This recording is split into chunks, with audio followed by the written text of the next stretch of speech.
Asparagus. Hello, guys, gals, and non-binary pals, and welcome to Swords and Sages. As you can see, we are back in the Hollywood Squares version of reality for the moment because COVID be what COVID do, but we are still hanging out tonight on a Monday night trying to get this week kicked off right, despite everything that's going wrong in the world. So hello, welcome to Swords and Sages. It's a delight to be here with everyone tonight, even if we cannot virtually be in the space to throw bits at Alondra's shirt. I tried, man. I'll just drop dice down for you. How's that? Conversation on the Discord. Discord is fun.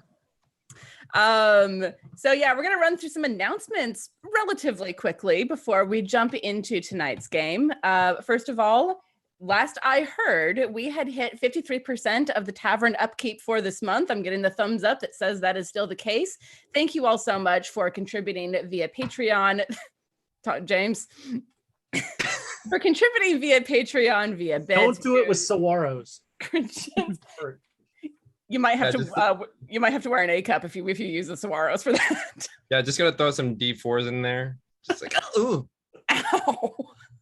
I have a D100 you could do. I did not peg you for a masochist, James. We learned all kinds of new things tonight. Mm-hmm. But anyway, thank you for helping subsidize this madness that we all engage in. It keeps us sane, and I think it helps keep you guys amused at the very least. So thank you again for the 53% on the tavern upkeep. If we hit 100% by the end of the month, we are going to do a copy of a hardcover book for Candlekeep Mysteries giveaway, which will be very cool. Thanks to the Baroness, our lovely patroness, helping make sure that cool things continue to happen even when we're not in the studio and she's making faces at us through the window. Let me see what else. Of course, we have our friends of the show, Nord Games. If you go to nordgamesllc.com/3.html, .gov.tv. Go and check out their stuff. They make amazing D&D supplementary products, which, as Ezra points out, it gives you the benefit of having really cool monsters and traps and settlements without having to give Wizards of the Coast money, which is always a win. So go check them out. They make some great stuff, and if you get it through our affiliate link, we get a bit of a kickback for it. So that, it helps you guys out, it helps us out, and apparently we have a raid. Who came in? Feats and Fables. Welcome in, Feats and Fables. It's good to have y'all with us. I am not the Southern character in this game. Yeehaw. Stick around. We have just started, so thank you for rating us early, as opposed to like right at the end. Whenever we rate anyone, it's like, oh, we're leaving. Goodbye. So we're just about to start our game. We are going to have a giveaway later today of one of these awesome little notebooks that Dice Cream Sandwich from our Discord sent us. Bomb Clancy is not on. You've got a chance, people. Hurry, so she doesn't add it to the swag throne. So yes, that is Nord Games. And then we also have our friends of the show, Birds of Paradise. Birds of Paradise make beautiful bird-themed dice and also source Arizona-themed dice through their shop. And it's very exciting. The Kickstarter dice are going out, and I'm going to toss it over to Ezra to prove that Kickstarter dice are off. We're doing a live unboxing because I have here my Kickstarter pledge. And being me, I don't even remember what sets I got. So come with me, friends, down birdie trails. It was not Cardinal because you wouldn't have gotten it yet. That's right. We'll read whatever that is later. Oh, good, a Quest and Chaos sticker. I've been wanting one of these. It follows you. Quest and Chaos. This is collectible. Now I know where all those cards went. I was like, I'm like looking around the studio. I'm like, I thought that I had printed a whole bunch of cards. Well, you did. And now they're going out in hundreds of Kickstarter fulfillment packages. There we go. So I have a set of the beautiful magpies. Maybe I'll roll those tonight. And then you'll know what those are, Tiana. Oh, those are the signature Birds of Paradise, I believe. Yes. I'll roll those tonight.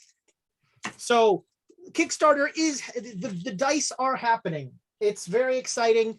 They are beautiful, great to roll. They also, you can still get the Saguaros, the great big chunky ones that are so awesome.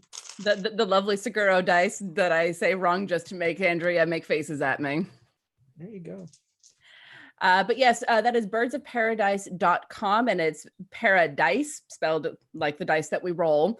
And yeah, beautiful stuff. I have a lot of the dice here. I have also been the person carrying them from various visits to Arizona to people here in the Bay Area to deliver them, because there's nothing like the hand-delivered touch. Being a dice mule. I was not going to use the word mule, but yes. Don't worry, they have not been up orifices. Cue the Christopher Walken. I kept these dice. That's why we don't let James curry the dice back and forth. We want to keep them safe, Unsullied. clean, and unsullied. Yeah. Yes, indeed. I'm going to briefly hit on scheduling quickly because there's a couple changes this week. We do not have Cardboard and Chaos tomorrow. We do have the final episode of the Shrimp Farm arc for the Redacted Reports landing tomorrow, landing on Wednesday, not tomorrow, landing on Wednesday, very early morning, into your various podcatchers. Don't drink caffeine while listening to it. That's just my advice on that one. Unless your blood is already like 90% caffeine, in which case, well. And then Rime of the Frost Maiden is going to be back Saturday at noon. Is that the time that I'm hearing, Mr. DM man? Should be. That is the plan. I am going to be at a location that exits at 11:30. I think it's about 15 minutes away. We'll noonish. Noonish. That is definitely the call for Rime of the Frost Maiden. And shockingly, this is a rare occasion, friends. Down Darker Trails, Call of Cthulhu is off this Saturday. Wow. We actually get a break, but this never happens. Ezra never takes breaks. But in 2 weeks, we start up again with a special guest star. Yes, indeed. And I am excited, Favorite- especially.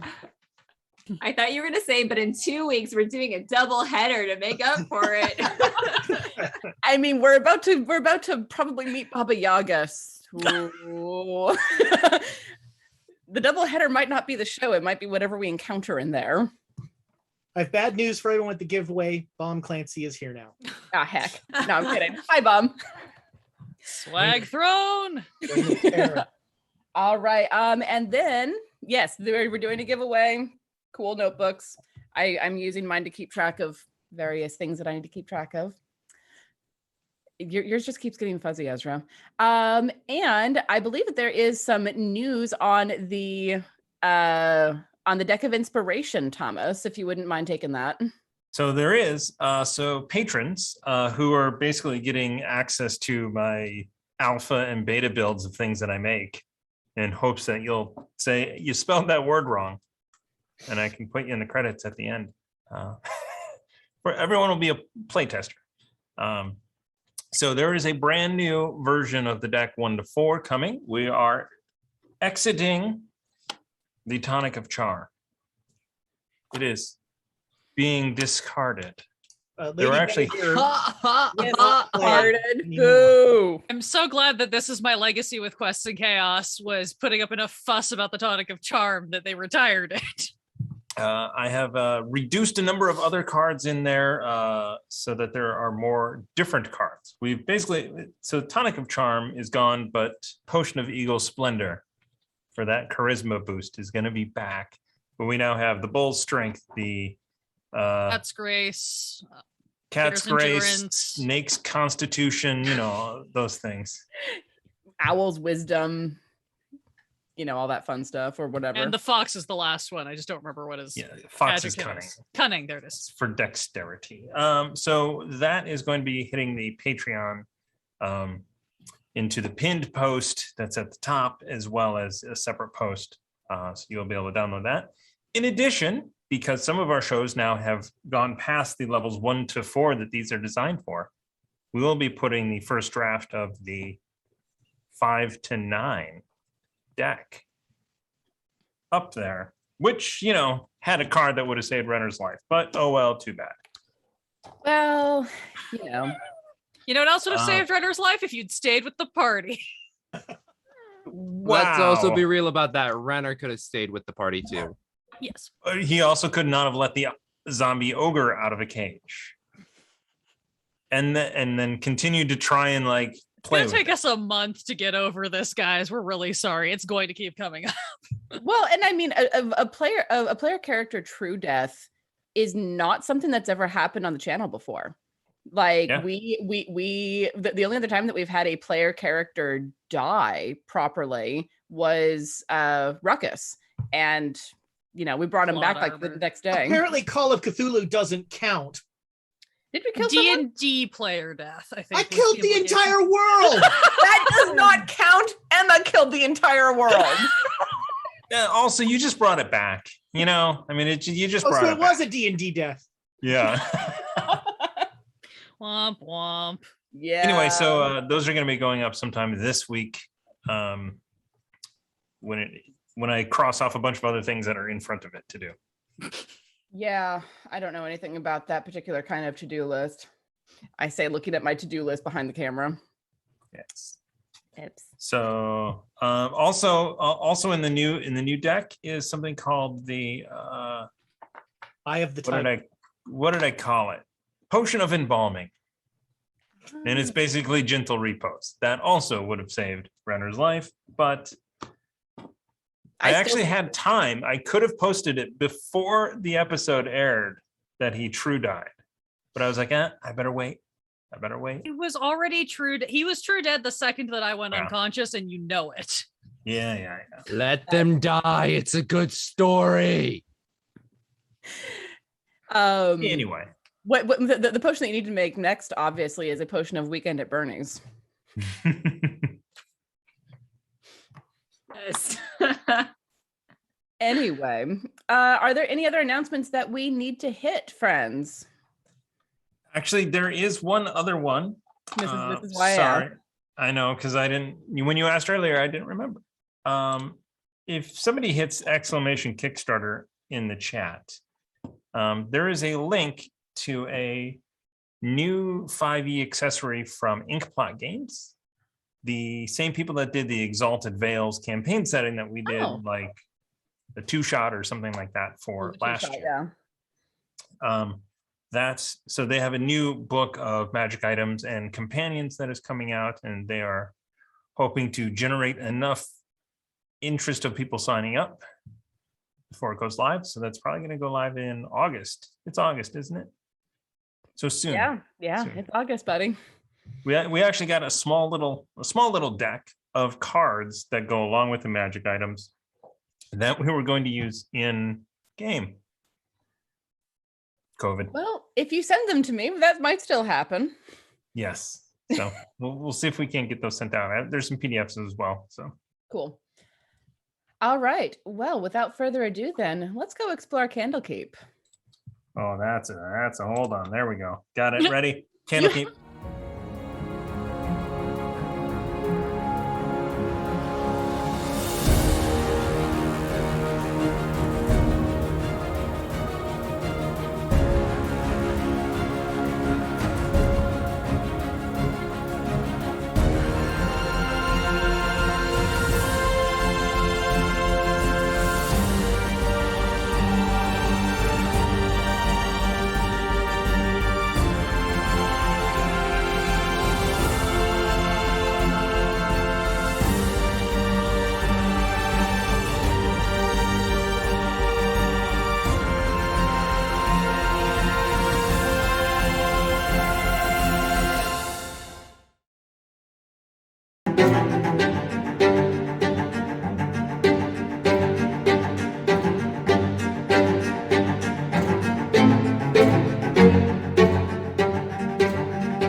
We're Here gonna we be go. back. Hi, hello. That one is I don't know what that version that one was. Hey, yeah. Hi, we're So back. James, you're Hi. dreaming now? We're Is that- back. Oh, hello. Welcome to Rhyme of the Frost Maiden. I didn't prepare Out jack. of my seat. Um, What if we did a mashup episode and we just got all the player? I mean, Alondra, you have to do with your characters. I mean, well, here's the thing. The bright side about this is that it's actually easier for me to switch between these two accents and when I'm trying to be British and Irish in the same game, which I've had to do before as well, and that's much harder. But this one I think I could probably pull off if I had to. I mean, You're if you switching had between to. British and Irish. Which one of you is shooting the other? Yes. Yeah, pretty much. Hi, welcome back. Excuse our technical difficulties. We were accustomed to being in studio, so Thomas had his brain set for a web show, and then it was the wrong web show. It happens. I actually copied Rime of the Frost Maiden and then made changes to it, but not enough all of the changes. changes. We just like to make sure you all are paying attention. This is how we know who's in the chat. You let us know that we fucked up, and then There's nothing the internet likes better. You make a mistake, they love it, they jump on it, you know. They have fun. We have fun. Everyone's having fun. It's great. Thomas, I hear that we have bits. We do. We have. Why? Thomas scrolls through the chat. That's what this one is. This is why we need Amy in the room at the same time, just to write stuff down. Let's see. We have J. Matthews, 85, with 500 bits for Tiana. Thank you, sir. You don't have to kill them all. Just knock one off and see where it goes from there. We know which one that one is too. Noted. Duly noted. We then have Tamago Tora to see some irresponsibility from the party. I was gonna say that's you guys. I'm just always irresponsible. Is that conditional? I think that's just sort of the base state of being. yes, isn't that the default setting? Yeah. The first one of us to do something irresponsible gets that bit. Nice. So in the first like 10 seconds. So Ezra. And while it's not enough to give an inspiration coin, Proxima 3055 with 100 bits. Thank you for that. We appreciate it. Less is more. Over.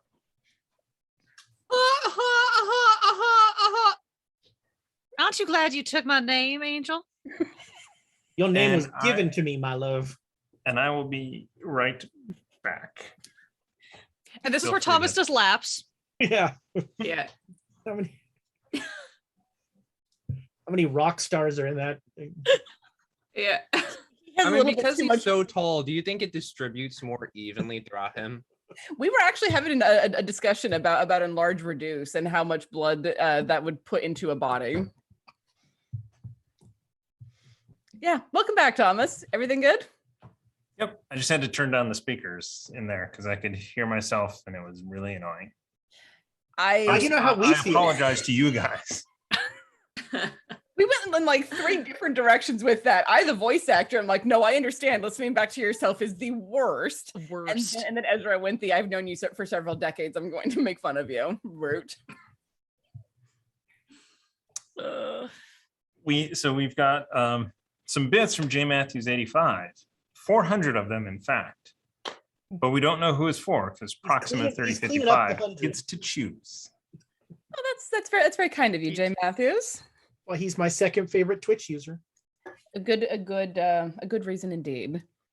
Well, while you lot sort that out in the Twitch chat, let's have a look back at what happened last time on Swords and Sages. So our interesting band of adventurers gathered in Candlekeep. Everyone there for their own study purposes and their own reasons for being there. And Wu Ya, being the person who had been there the second longest, but was about to have to leave, was getting a little bit frantic on the subject of I have not found what I was looking for yet, and I am running out of time. One of the great readers, Alchrist, apparently knew about this and offered the boy an opportunity to gain a longer time in Candlekeep. They were looking for a wizard who had gone missing a few days ago, Matreus. Mattress. His name is Mattress now. Mattress. Matreus? I thought you That said guy. Matronus. I think it's I wrote Matronus. down Matronus because it rhymes with Patronus. So that's how I remembered it. Good reason. And Yeah, it there's sounds like a transformer. There's Well, there's I no was going end in Harry it. Potter, but that's I'm just okay. glad to have J.K. Rowling associated with something trans and positive. Excellent. Thank you. Yeah, so they were being sent. He was being sent out to find this erstwhile wizard who had gone missing somewhere in one of the study rooms, and he invited Dewey along, and the adults in the group went, "Oh God, we cannot let a 15-year-old and an 8-year-old go off on an adventure on their own," and so they stuck with him. They were able to discover the key word to open a door inside of the study room that led to Go on, James.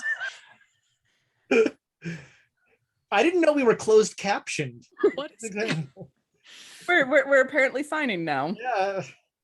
Yes, the keyword was scepter, which they used to discover. James, I will turn your video off. that is also not the sign for scepter, but nice try. I'm gonna call Matt and get him in here to yell at you. I mean, having Matt come in and yell at him is fun anyway.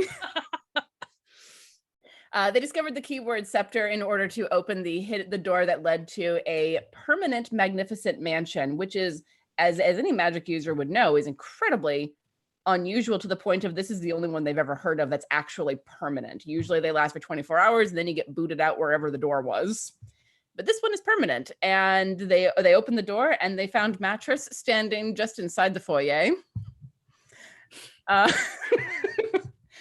And after a brief conversation with him, they determined that there was still a lot more things that they could investigate inside of the mansion. Books that properly belonged in the restricted section, but they hadn't left Candlekeep, so the rules hadn't actually been broken. Intrigued by this possibility of knowledge, the adventurers agreed to stay inside and look around while Matrios, I need to actually pronounce his name right, but whatever, held the door open. Or anything. It's not like you're the GM or anything. I play one on television periodically. Yes, he said that he would hold the door open from the outside, but as he stepped outside, there was a horrific shriek, and then the door slammed shut and disappeared, trapping our adventurers inside of the mansion. And recognizing that the word scepter did not get them back out, because otherwise he would have gotten himself out, they started searching the property for any sign of a word that would get them back out. They met a couple of homunculi that made a mean mint julep. A mean mint julep. Those are the words I wanted. And discovered that a lot of inanimate objects, mostly books, wanted to kill them. As you do. And after doing some searching around, they did find the code word liberty. They also... That was well timed, James. You did not want to see his scepter picture. Oh, look at you, James. Wow. For the podcast listeners, he has a picture of the Statue of Liberty behind him that he keyed as soon as I said the word liberty, which was well done. Well done, sir. They also found a bunch of the books in the that belonged in the restricted section after a bookcase tried to kill them, as you do. And then even though they had the keyword to get back out, they decided that they wanted to look around some more and see if there was anything else of interest in the house. Wuya went surprisingly silent for most of this. Everyone was like, "Are you sick?" We just try to kill him a bunch instead. Pretty much. I mean, they did take a short rest, so some people got spell slots back and some people healed up a bit, which was much needed. They searched the attic, where they found, as was sort of to be expected, a bunch of covered furniture and a forest of mannequins. While they were up there, they found a cloak that they were able to identify as a cloak of the manta ray, and some various amounts of coinage. And then they started searching around the rest of the house. They discovered that there was something giggling and invisible in the arboretum that they were just like, no, we're not dealing with this. Rusty was briefly held in their fey grasp, and then Dewey dismissed him as an action and close the door, which was very effective. And then they went into the dining room where they found the sucker thing that had escaped from the laboratory downstairs, a mimic that was hiding as one of the chairs. You should get these coasters in the merch store. They are hours of fun. Wonderful. Yes. So they fought the mimic, they killed the mimic, and managed to. They realized they had cleared all of the rooms and probably found, at least for the moment, everything that they were going to find. Anything that would be of interest in the books, they could come back to because it's a permanent mansion, and they know both words to get in and out. So they cautiously headed over to the door, said Liberty, and let themselves. Well, they opened the door. And then shoved Wu Ya out into the room where there was a dead wizard in a pool of blood on the floor. And as Wu Ya looked down at this and then turned around to look at everyone else, an imp appeared behind him and tried to stab at him. Luckily for him, it missed. And then Sabachthani... Did it miss? It missed. Did it even try? I thought Sabachthani just it was getting ready to. No, so it actually did try. It did. Okay. Okay. It was attacking from invisibility, and it missed with advantage. Oh wow! You're lucky. Thanks, little buggers. We tried. That's what you get for going to Disneyland, James. We tried to give it inspiration, but yeah, it was interesting. So, Sabachthani had words for this particular imp that was basically, no, sit, stay. I will get you back home the less painful way, but you can't attack them. Yes, I know that Fistandia was really mean and turned you into a statue, but you can't take it out on everyone else. We'll get you home. It's fine. And rolled really well in persuasion. So the imp rode around on her shoulder for a good portion of the rest of the day, going back into Candlekeep.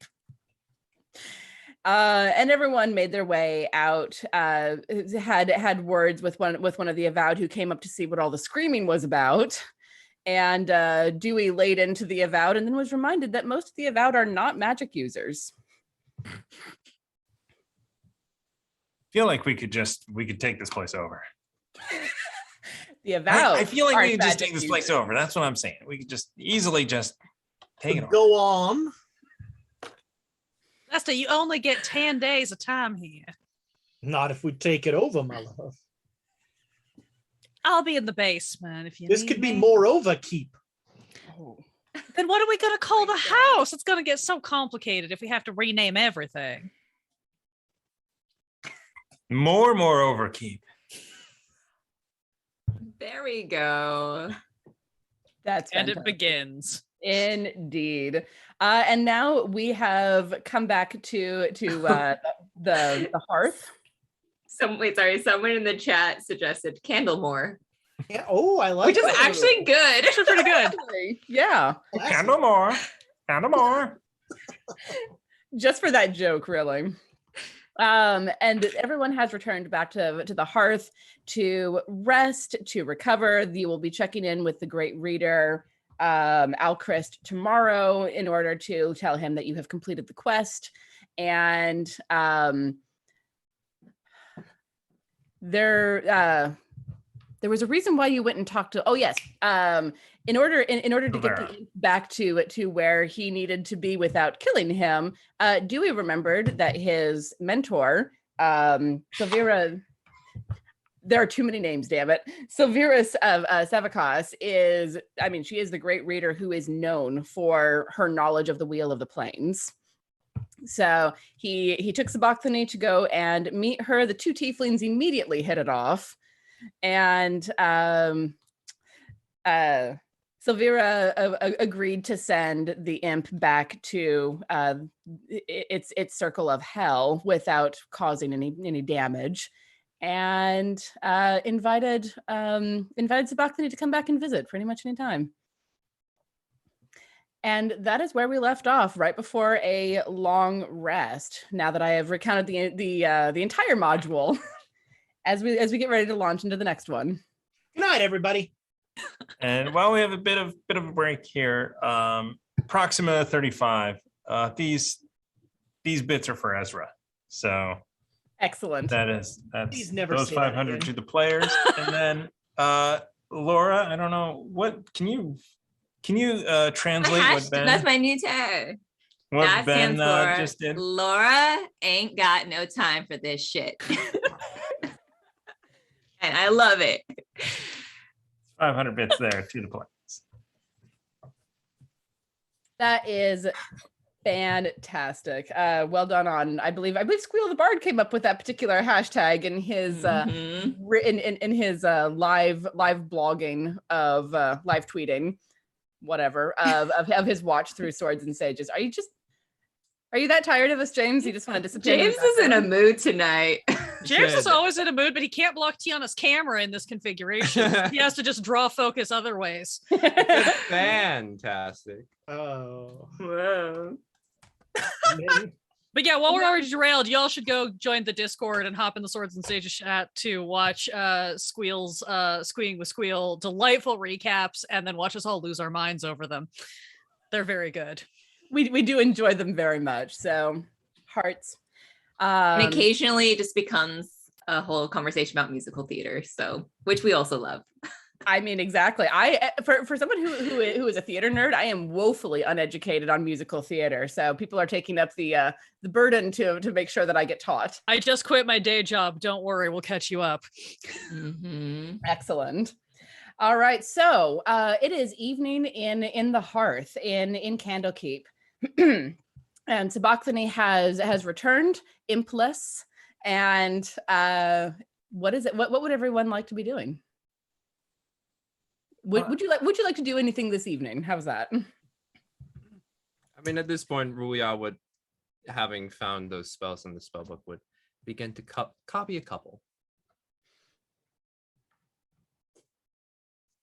And I mean, that's for tomorrow. Dewey's gonna. It only takes like 15-20 minutes. So I mean, if you got 15-20 minutes now, might as well use it. I mean, what are you going to do right now? I was gonna eat some food.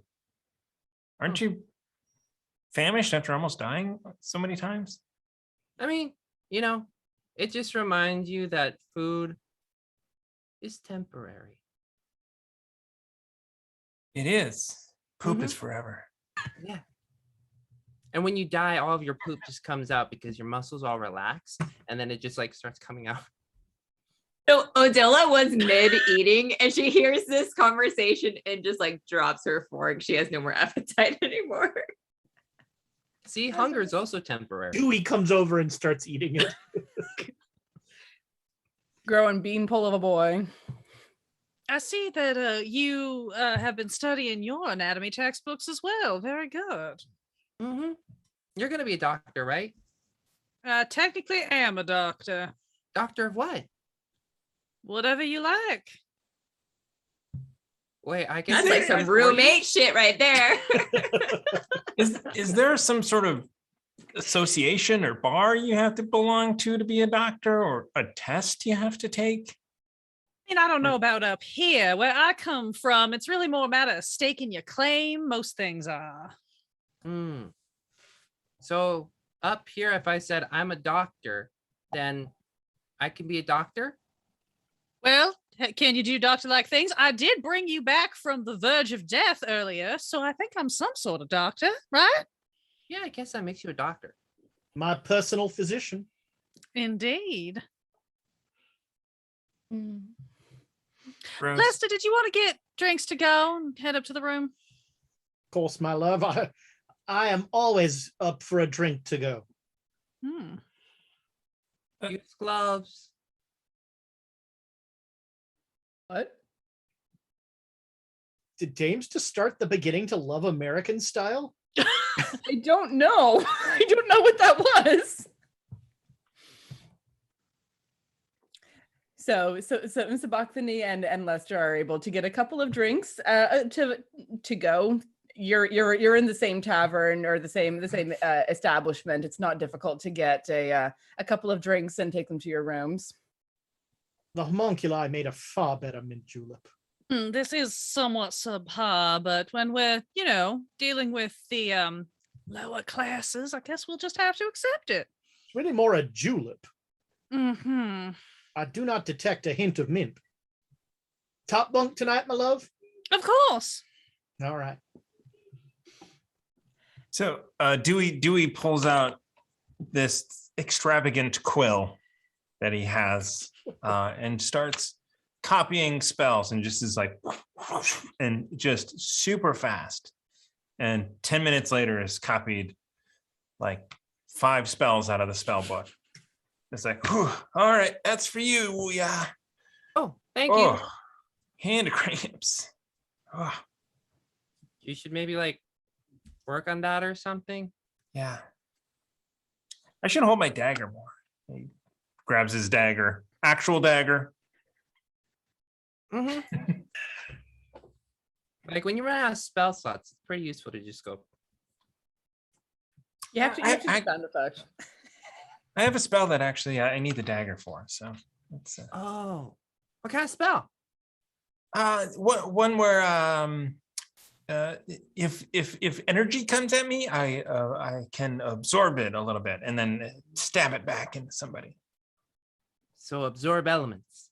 Yeah, absorb elements. That's the spell. Yeah. Okay. Cool. Yeah. If you want to learn it, you can. Here's my spell book. I mean, I'm just gonna hold on to this for a little while, and maybe there's other spells that could be like really cool to copy down, and you want to have some money for that. So I just took some of the stuff that I need. Yeah, tomorrow or any day, a couple days, you can always borrow my spell book. Cool. Thanks. Odila, what are you doing? Yeah, I was You- gonna say in the middle of this, Odila, she definitely has lost her appetite. She's gonna take the rest of her wine glass and say, well, I'm gonna let you two continue with this study session. And she's gonna head up to her room. On the way, she's gonna pass by where people check in, and hopefully the person is distracted because she wants to kind of look at the guest book to try to see if any of the people are coming up on their 10 days who might be leaving, because she wants to keep an eye on anybody who might be leaving Candlekeep soon. Sure. Roll me a first a perception check and then a stealth check, please. Okay. Perception. Well, can't go past my below my passive, so it'll be passive of 16. All right. And a stealth check. Ooh. That'll be a 10. Okay. Walking past the desk where you had signed in earlier that day, you do like look over. Maybe you're just tired, maybe you're distracted, but you do like that obvious kind of look. And the avowed sitting behind it looks at you very, very peculiarly, but you are quick enough to catch that there are a couple of people who are going to be leaving in the next day or two. Okay. So she'll like, if she saw like what room they were in, she'll kind of try to keep a note about that and try to get up early and catch anybody who might be leaving. One of them is in room 8. Perfect. And then she'll continue up to room. She probably wants like a good bath after all of that. And she won't try to do too much for the rest of the evening. Yeah. And I mean, the nice thing about being in a magical keep where artificers and wizards and everyone else have been playing for the last several centuries, you're able to draw a very nice hot bath. There's a couple of bath bombs in the scent of your choice that allow you to like soak and relax and be like, all right, this is all very weird. Yeah. But this is nice. At least I get to relax at the end of it all. Yeah. One of them is a mint julep bath bomb, and she just says, well, I guess so. She throws it in. And it fills the room with a very refreshing smell of mint with that underlying, it's bourbon in juleps. That underlying like casky richness that just fills your bones with warmth. Mint julep That bath would bomb actually be a dancing name. Also, yes, that would be a fantastic bath bomb. Okay, somebody get on that. Mm-hmm.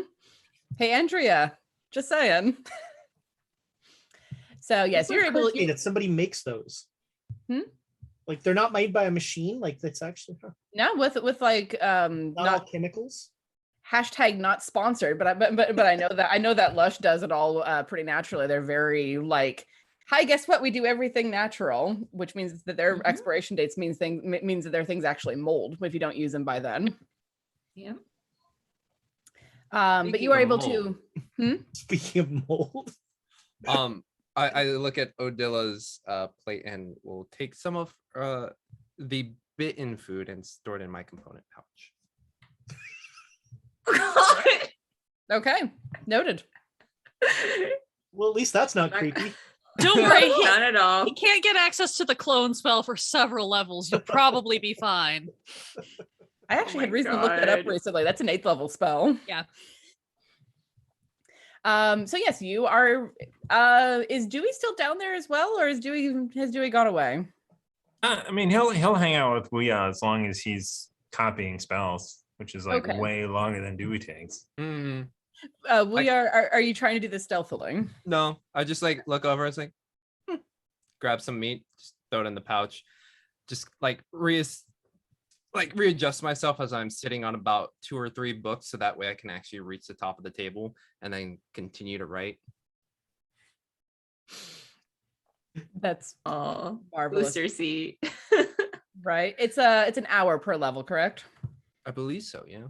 Yeah. I haven't ever So it takes you a couple hours to copy those spells down, and by the time that you're done, if you're doing both of them tonight, it is getting late. You're one of the last people that is in the hearth, and I mean, the bartender doesn't seem to mind. They're back there cleaning the glass, as bartenders always do when they have nothing better to do. What's their name? Ecto. Ecto. One. All right. Well, I'm done here, Dewey. You don't. What? Why were you staying here the whole time? That's kind of weird. I don't know. Just in case a book attacked or something like that. I mean, yeah, no, that's pretty apt. I mean, buddy system, you know. Okay. Well, I'm done here. Ecto, I'm gonna say goodbye. All right. Take care of yourself. Okay. Go get some rest. All right. All right. Cool. See ya. Go up to my room. Dewey heads off and exits the building. Is he going anywhere in particular? He's got a small little space. Yeah. Then he sleeps in. Knowing that Dewey doesn't actually stay in the hearth, Ouya will hop off his books, grab the 3 that are underneath him, and slowly trot behind Dewey. So you don't stay in the hearth? No. Where are you going? I'm going to my room. Where's your room? It's a secret. Can I know this secret?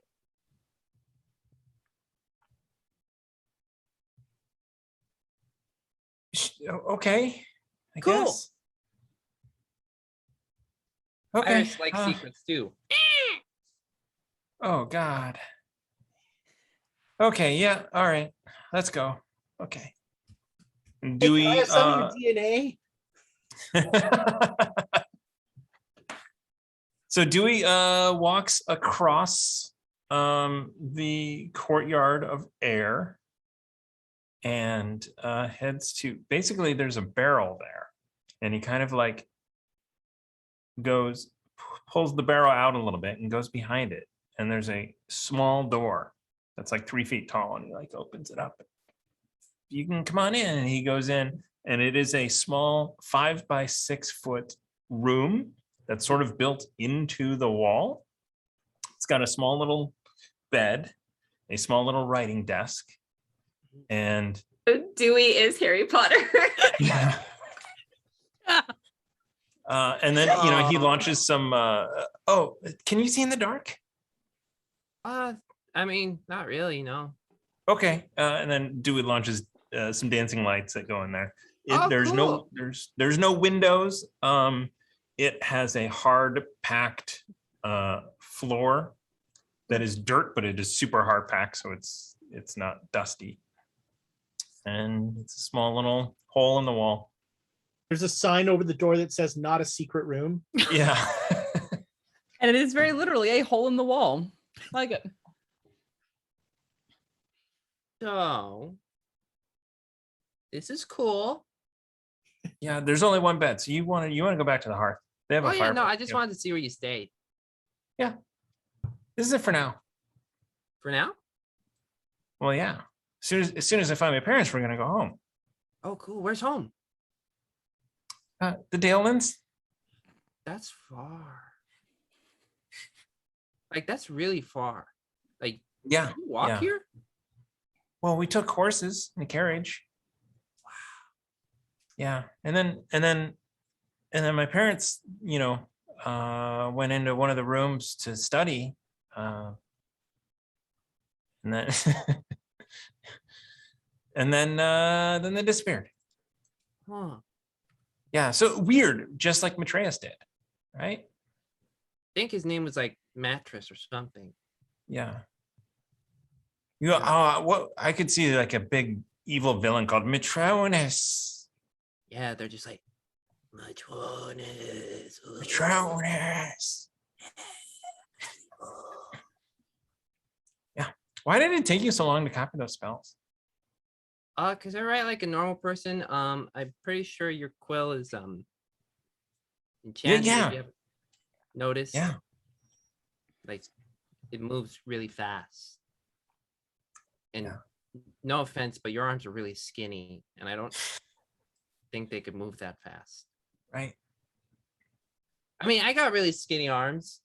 Shows off 3 foot tall, like 12-year-old. Guns.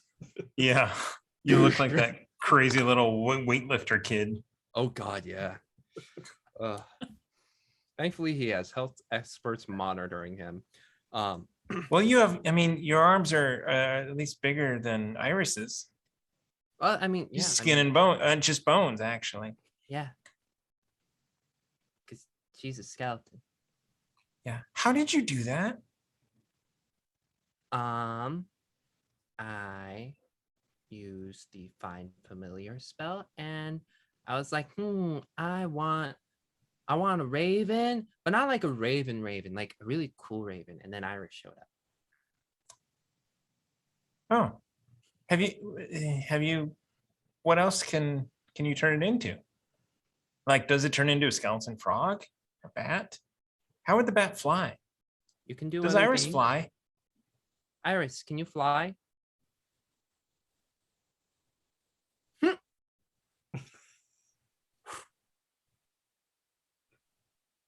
I imagine weird clackling sounds of bones, and you're like, that is disturbing.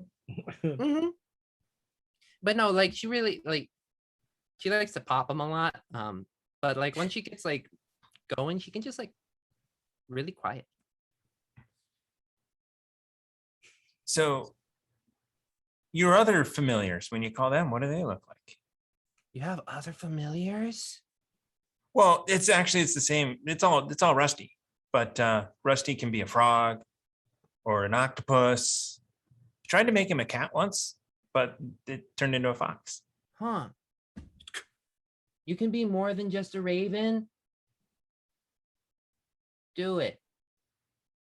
You have to cast the spell and use your incense. Oh. Do you want some incense? Sure. Here's some incense. Jesus, that's like 10 gold worth of incense. Oh wow. But Oh wow. Okay. it's really expensive stuff. It's just one stick, but it's really expensive. Okay. Cool. Thanks. Yeah.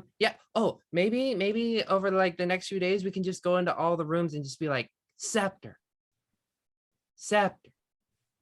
Do you think there's other code words? Probably. That would be what a smart person would do.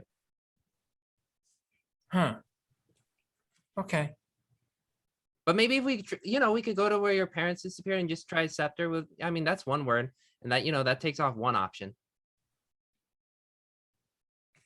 Yeah, we can start a list of all the words. Yeah, we can start with scepter and liberty. I'm We gonna can need also a try bigger other book. words too. Yeah. Like, Macaroni. Macaroni. Yeah. Oh, maybe that was his name, Macaroni. Oh, I want some macaroni now. Huh. There is a book about the art of macaroni that Whoa! Adila has. Shit, really? Oh, okay, Yeah. right. You should ask her about it. I bet she would like to show it to you. Cool. Okay, what room was she in? I say whatever room I think that she might be in. I know it's not 8, and I know it's not 14 or 13. I'm gonna ask Ecto. Okay, I need that's exciting. Okay, bye. Cool room. We'll look for your parents after. okay, cool. And he pulls the barrel back over the door, shuts the door. Running across the courtyard, trip over my sandals because fucking sandals, and then keep running. Ecto, which room is Odila in? Well, I would ask why you want to know, but I did see you sitting with her. So, and she'll give you the room number. Try not to disturb her at the moment. It is Too late. It's late, and she might kill you. Many swords come into play. Odila. And she'll creak it open with a dagger Yeah. because she was sleeping. Yes. Dewey said you had a book about macaroni. I do. Can I see it?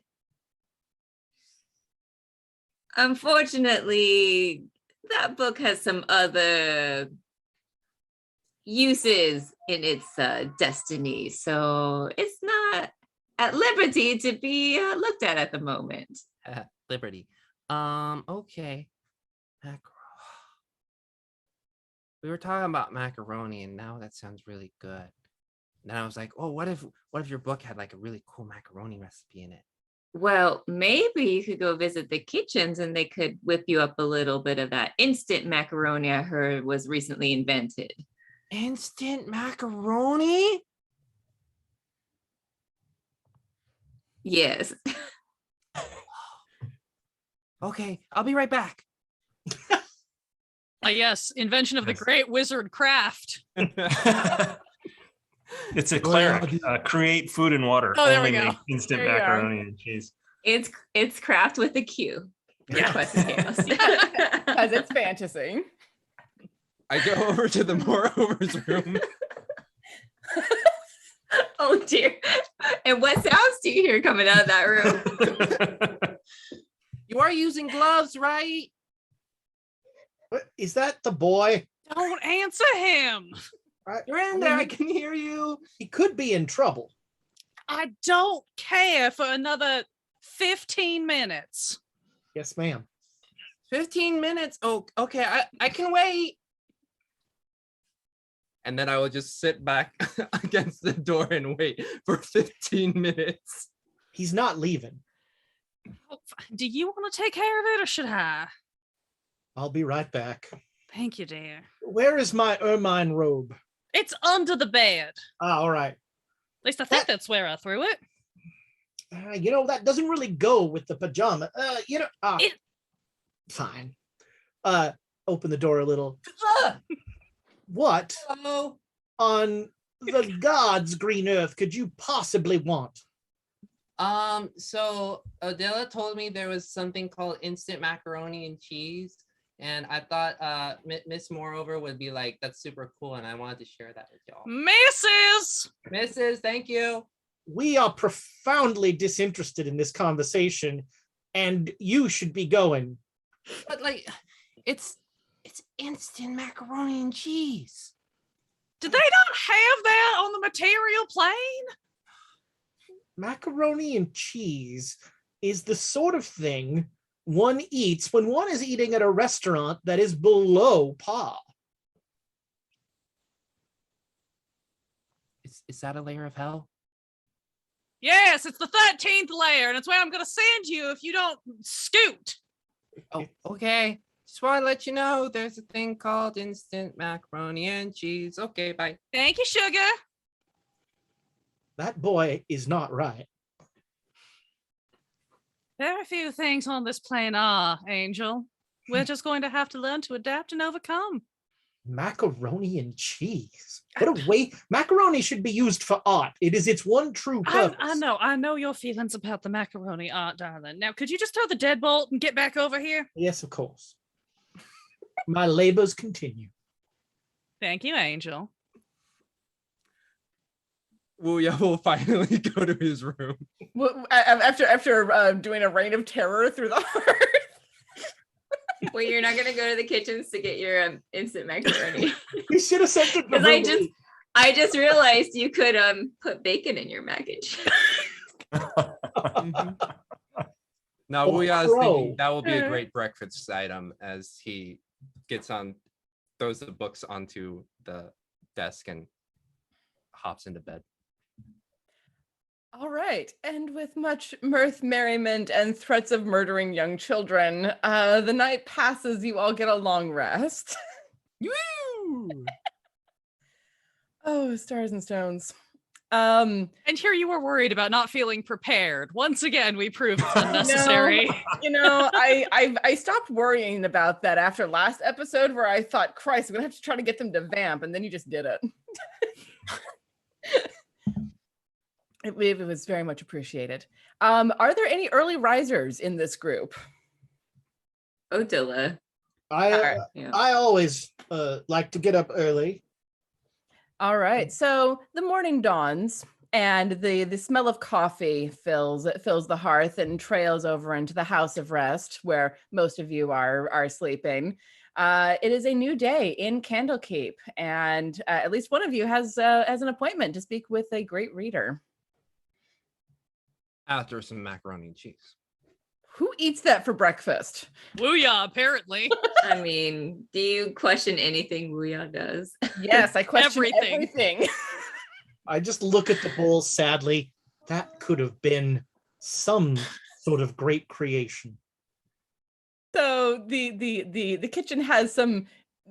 They have to do a couple of things in order to actually make that happen because they had the usual breakfast foods ready, but they can accommodate strange requests. But there's small children about. You're gonna have to get chicken tenders and macaroni and cheese. And hot dogs cut up into sections.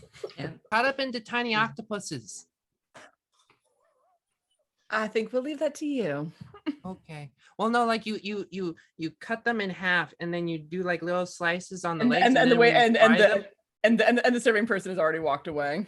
But then their little legs will curl up and they'll look like octopuses. Just,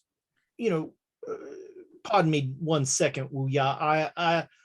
There's not enough bourbon in here. Could you put a little more in there? It should be there should really only be a hint of coffee. Oh, wait, yes. Are you asking me for that? No, no, you do not require any alcohol. More caffeine. I'm pretty sure your mother was drinking when.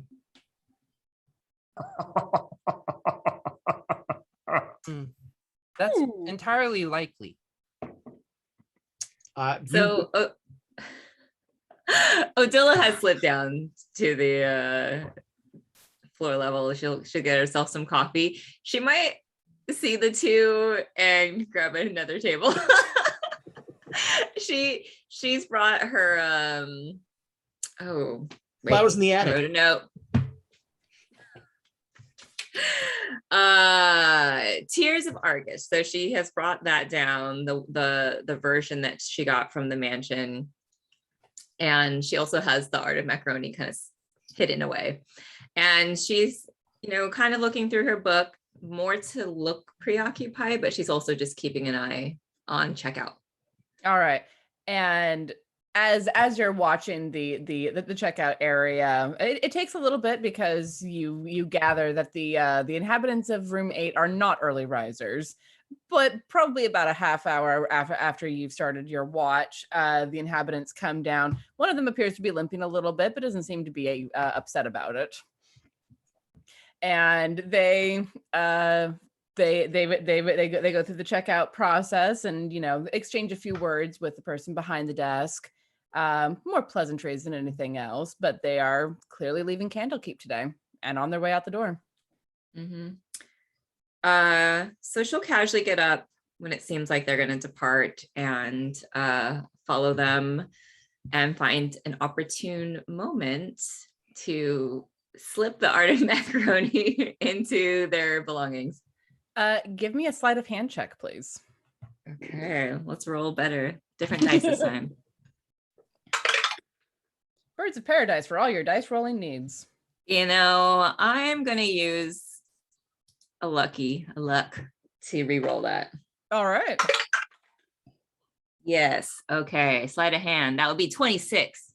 With a 26, you come up alongside them and match their pace for a moment. The two of them are chatting and don't seem to notice you, and you reach over and slip it into the tall human male's bag as he's chatting with the half-elf woman that he's walking with, and they seem to be none the wiser as they continue toward the gate.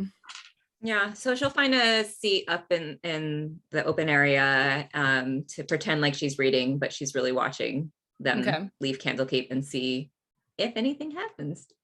All right. As they are leaving the keep, you hear kind of a high-pitched sound for a second, like someone ran their thumb along a very fine wine glass. It's that high-pitched sound for just a second. And then you see a little puff of colored smoke around the bag where the art of macaroni was. Okay. And that's all you Did see. they react in any way? They reacted to the noise because it was, that's not a bird that you usually hear, but they don't seem to be, well, in more pain than they were when they came down the stairs. Okay. And nobody goes after them or anything? No. Okay.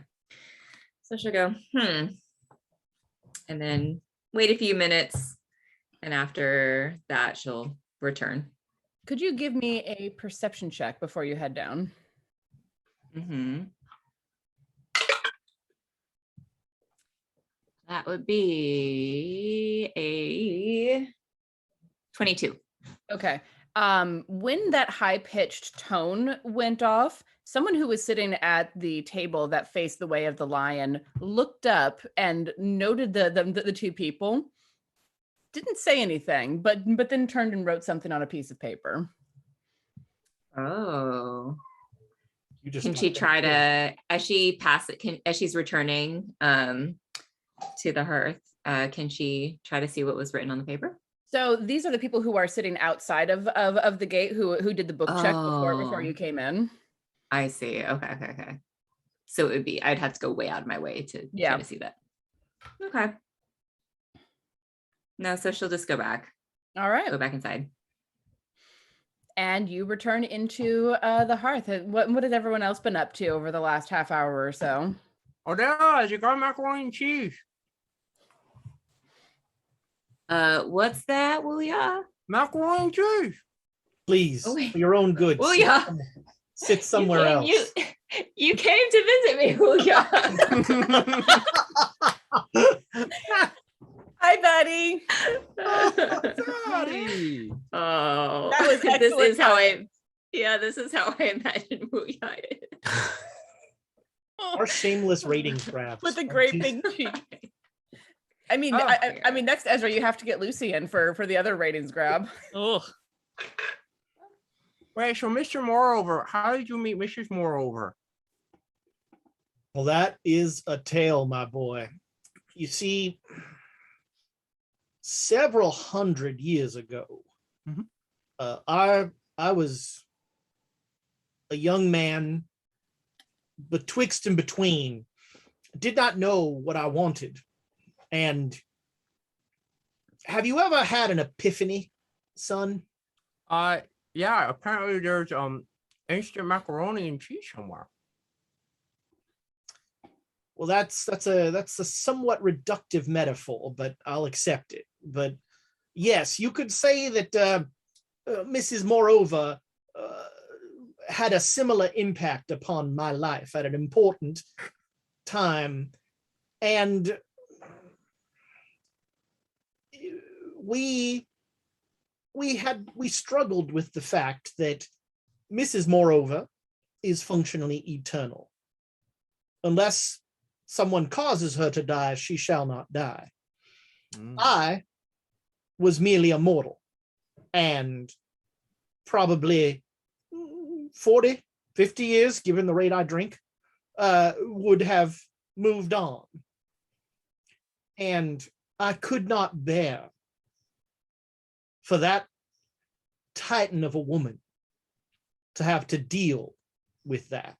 And I could not deal with it myself. And so I gave up my humanity entirely so that I could be with Mrs. Moreover as long as she lives. Oh, you didn't give up all your humanity there, Angel, as Sabachthani finally sweeps into the room like an hour after everybody else. You're just telling me how you got, well, not how you met, but how you guys stay together. You look great, by the way, for what is it, 100 and It's not polite to ask a woman's age, young man. Oh no, I'm not talking about Mrs. Moore. I'm talking about you. Oh, well, yes, I am well preserved. Yeah. You might need a little lotion there though. A little crackly. So what have you had for breakfast, darling? Just coffee? Is it strong? Well, there's a little too much coffee in it. All right. Well, Doesn't want any macaroni and cheese for some reason. why on earth would you eat macaroni and cheese for breakfast? Because it's tasty. That is a snack food for subpar restaurants in the mid-afternoon. Would You're you going to have to increase your education about the culinary arts. would you eat the paint of the great Malvolio? No, but that's what you're doing, eating macaroni. Macaroni is a vessel for the artiste. Lester is a great patron of the arts. Wait, so I mean, So I'm not done yet. Did you want to make something?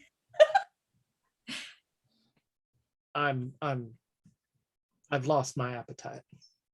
Oh, and people keep Odila losing their coming time. back, she rejoins the group this time. She doesn't stay at her separate table.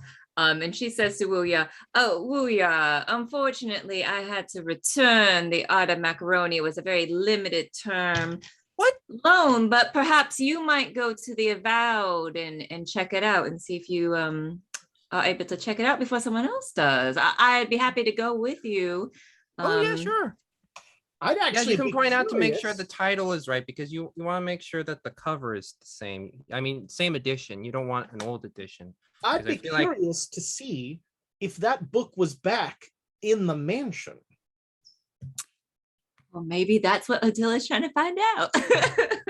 Yeah, so Odila suspects, a little metagaming here. Odila suspects that the poof was it disappearing out of the bag, but she doesn't know where it got returned to. So she's going to try to get Wuya to. You returned it back to the.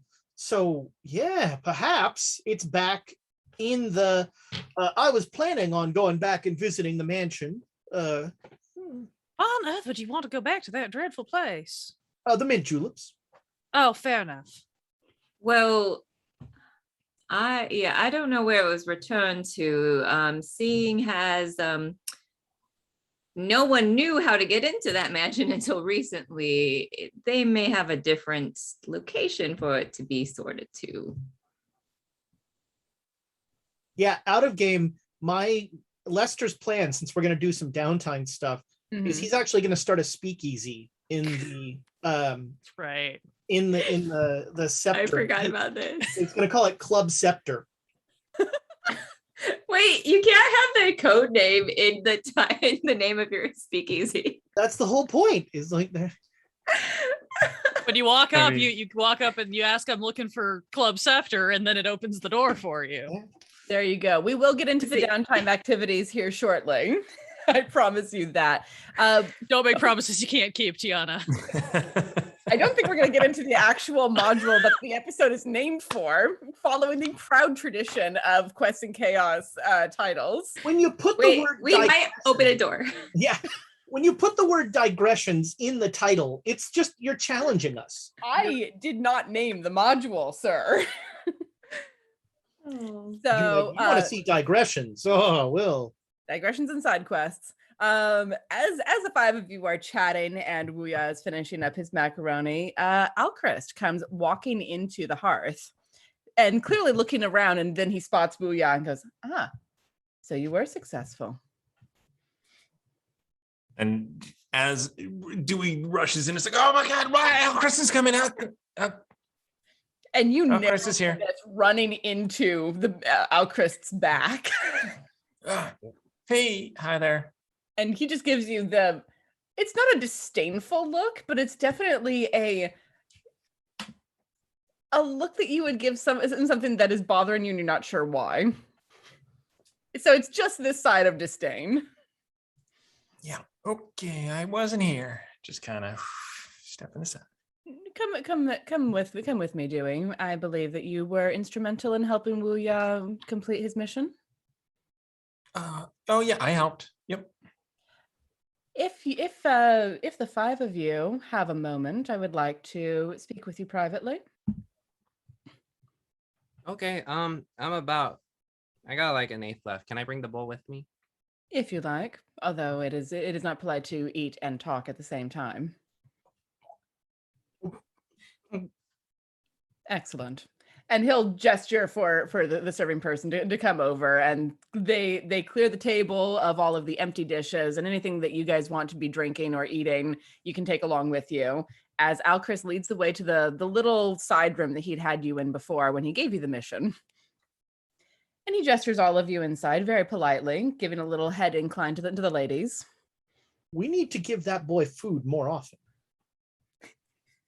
I need to teach that boy what proper food is for certain times of day, but we can get there. No, it keeps him quiet, dear. Oh, I see what you're saying. Sorry, I was Hard. Hey, Wuya, do you want some hard candy? I'm good for now. Okay. I And ate a lot Alchrist of macaroni. closes the door with a very definitive little thump that puts paid to any conversation. And gestures for all of you to sit as he goes and sits at the head of the table. And he sort of steeples his claw fingers together and he looks at the five of you. Well, I was expecting to be making this offer to one young seeker, but this may be more interesting, more helpful at least. All five of you are here in Candlekeep seeking something, and not making a great deal of progress, at least at the moment. And he'll look at every one of your faces. I mean, they just arrived, so what can you expect of them? And just look at Wuya, not deign to answer. Some of us longer than others.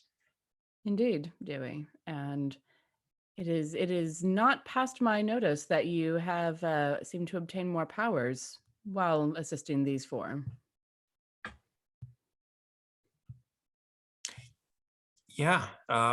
If you punch a bookcase, then you get more experience. It's weird. This is why you're not allowed past the Emerald Door. Yeah. Regardless.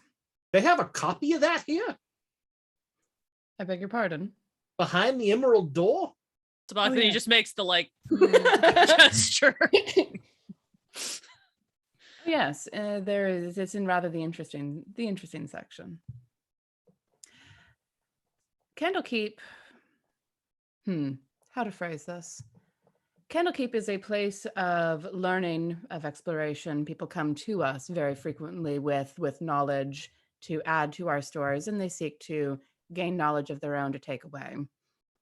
But sometimes in the course of Candlekeep's activities, situations come up that the Avowed are not powerful enough to handle, and everyone else is too busy to handle. So I have a proposition for the 5 of you. Candlekeep sometimes needs a little bit of extra assistance. And if you are willing to help provide said assistance, say with what happened with Matreus and all of that very interesting situation, if you are willing to assist when such situations arise, you may take up more permanent lodgings here at Candlekeep.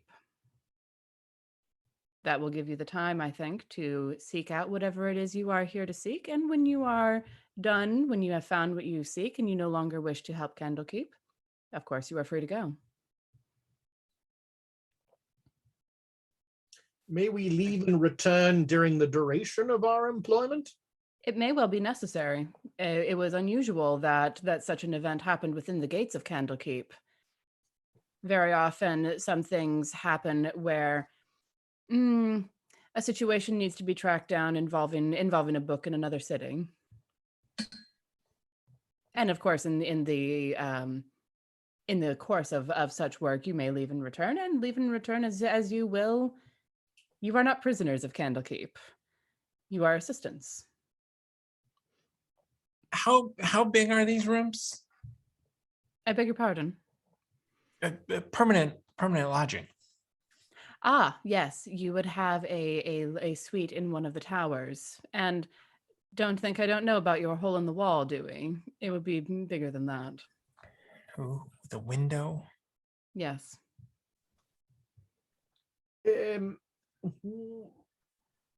Would so the 10-day duration would be done away with? For the 5 of you while you are helping Candlekeep, yes. And then as situations arise that Candlekeep needs you to help deal with, we also recompense in kind. I believe that you have received gold and inks for your assistance with the hidden mansion. Quite a story there. Not really worth talking about. A permanent Mordenkainen's mansion. I admit I did not know about that, but Fistandia kept her secrets. Very well, it seems. Quite well. None of us thought to look into the room where she spent much of her time. But you didn't think to look at it when Matronus, that's his name, Matronus, when he disappeared. Just cast a little detect magic. Send an 8-year-old. We did not reckon that it was something quite so interdimensional or extra dimensional as the case may be. Had we realized, we may not have sent you, but I think you benefited from it. Did you not, Wuya? Yeah. But also, it's just like, I mean, you can cast magic, right? I can, certainly. But I also have my other work that I do. Generally, the Avowed handle matters in the towers. Okay. Odila will give Wuya just a little kick. And she'll say, so do you have another assignment for us that you are making this offer right now? No. At the moment, there is nothing immediately pressing. This mission was a little bit of a test. And now you have passed it. And your skills could be of great use to Candlekeep if you are willing to employ them as such. And if you have and any research that you have, we will assist you with. We help each other. I have one special request. And what is that, Mr. Moreover? Well, my wife and I are accustomed to a certain level of domicile. And so for the duration of our employment, I would ask that the magnificent mansion be given to us as our quarters. An interesting request. I don't need your money. It's of no interest to me, frankly. this is what I ask as recompense. Yes, I believe that can be arranged.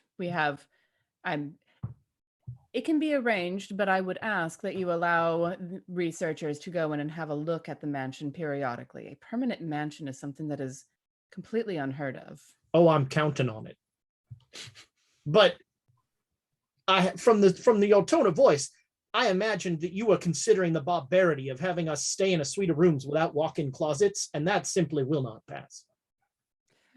Well, I would hardly wish to offend your sensibilities, Mr. Moreover. Yes, I believe that you may have use of that mansion. Will all 5 of you wish to stay there, or should I have other rooms? My wife and I, Odila gives a quick no. That does rather simplify the preparation of the suite. Muya, you've been quiet. Yeah. No, I'm good. This is of interest to you? Mhm. Very well. And the rest of you, assuming that the mansion is of your taste. Well, Sure, to be yeah. honest, there's not really any reason to say no at this point. It's hauling luggage for weirdos. No offense. I mean, it has been some time since I have had to actively work, but I suppose if I am planning to continue my studies and re-enter the workforce, here's as good a place as any. And the recompense is, of course, great. You could not ask for a greater repository of knowledge for your studies anywhere certainly in the not. material plane. Well, then, I believe. Dewey, would you see that our bags make it to the mansion, please? Thank you. Certainly. I'll use the disc at first this time. Then I believe we have an agreement. If you are amenable to it, we will draw up a contract that you, of course, may look over at your leisure and get that sorted out. Okay. All right. And Alchrist rises from the table, gives everyone a very polite little bow, and walks out. And that's where we're going to go to break. We got raided. Oh, We did get yes. away. Hello, Raid. friends. Who raided? The Nerd The Asylum. Nerd Asylum. Always good to see you, folks. And J Matthews 85 with gifting out some subs. Thank you so much for that. You're Be sure wonderful to friend. follow us. And we're going to do a giveaway for one of these cool little notebooks that says Swords and Sages, has our logo on the back and on the inside, courtesy of Dice Cream Sandwich, who made those. Who let the Nerd and- Asylum out? Hashtag chaos in the chat for a chance to win That wonderful little notebook. All right, well then we're going to go ahead and go to break while y'all are entering, and we'll be back as soon as it takes 6 people to use 6 bathrooms. The math changed. I know.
Hello, guys, gals, and non-binary pals, and welcome back to Swords and Sages. I hope you all had a lovely little break, and I believe we are getting ready to push the big red button to draw the winner for the tiny notebook.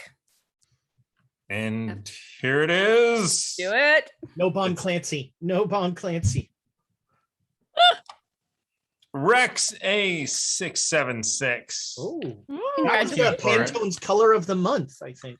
That's a name I haven't heard in a while. Yes. Good to see you, friend. Oh, Bon Clancy missed the giveaway. Irony. Oh, Oh, No. this is the best day ever. Wow. Step out of the room or something when we were talking about. Take that, reign of terror. Yeah. Oh my gosh. Missed it by that much. The swag throne shall remain Let's unswagged not talk tonight. about people that didn't win. Let's talk about Rex A6. Yes. Thank you. Congratulations. We'll get that out to you as soon as Thomas is able to get out to the post office.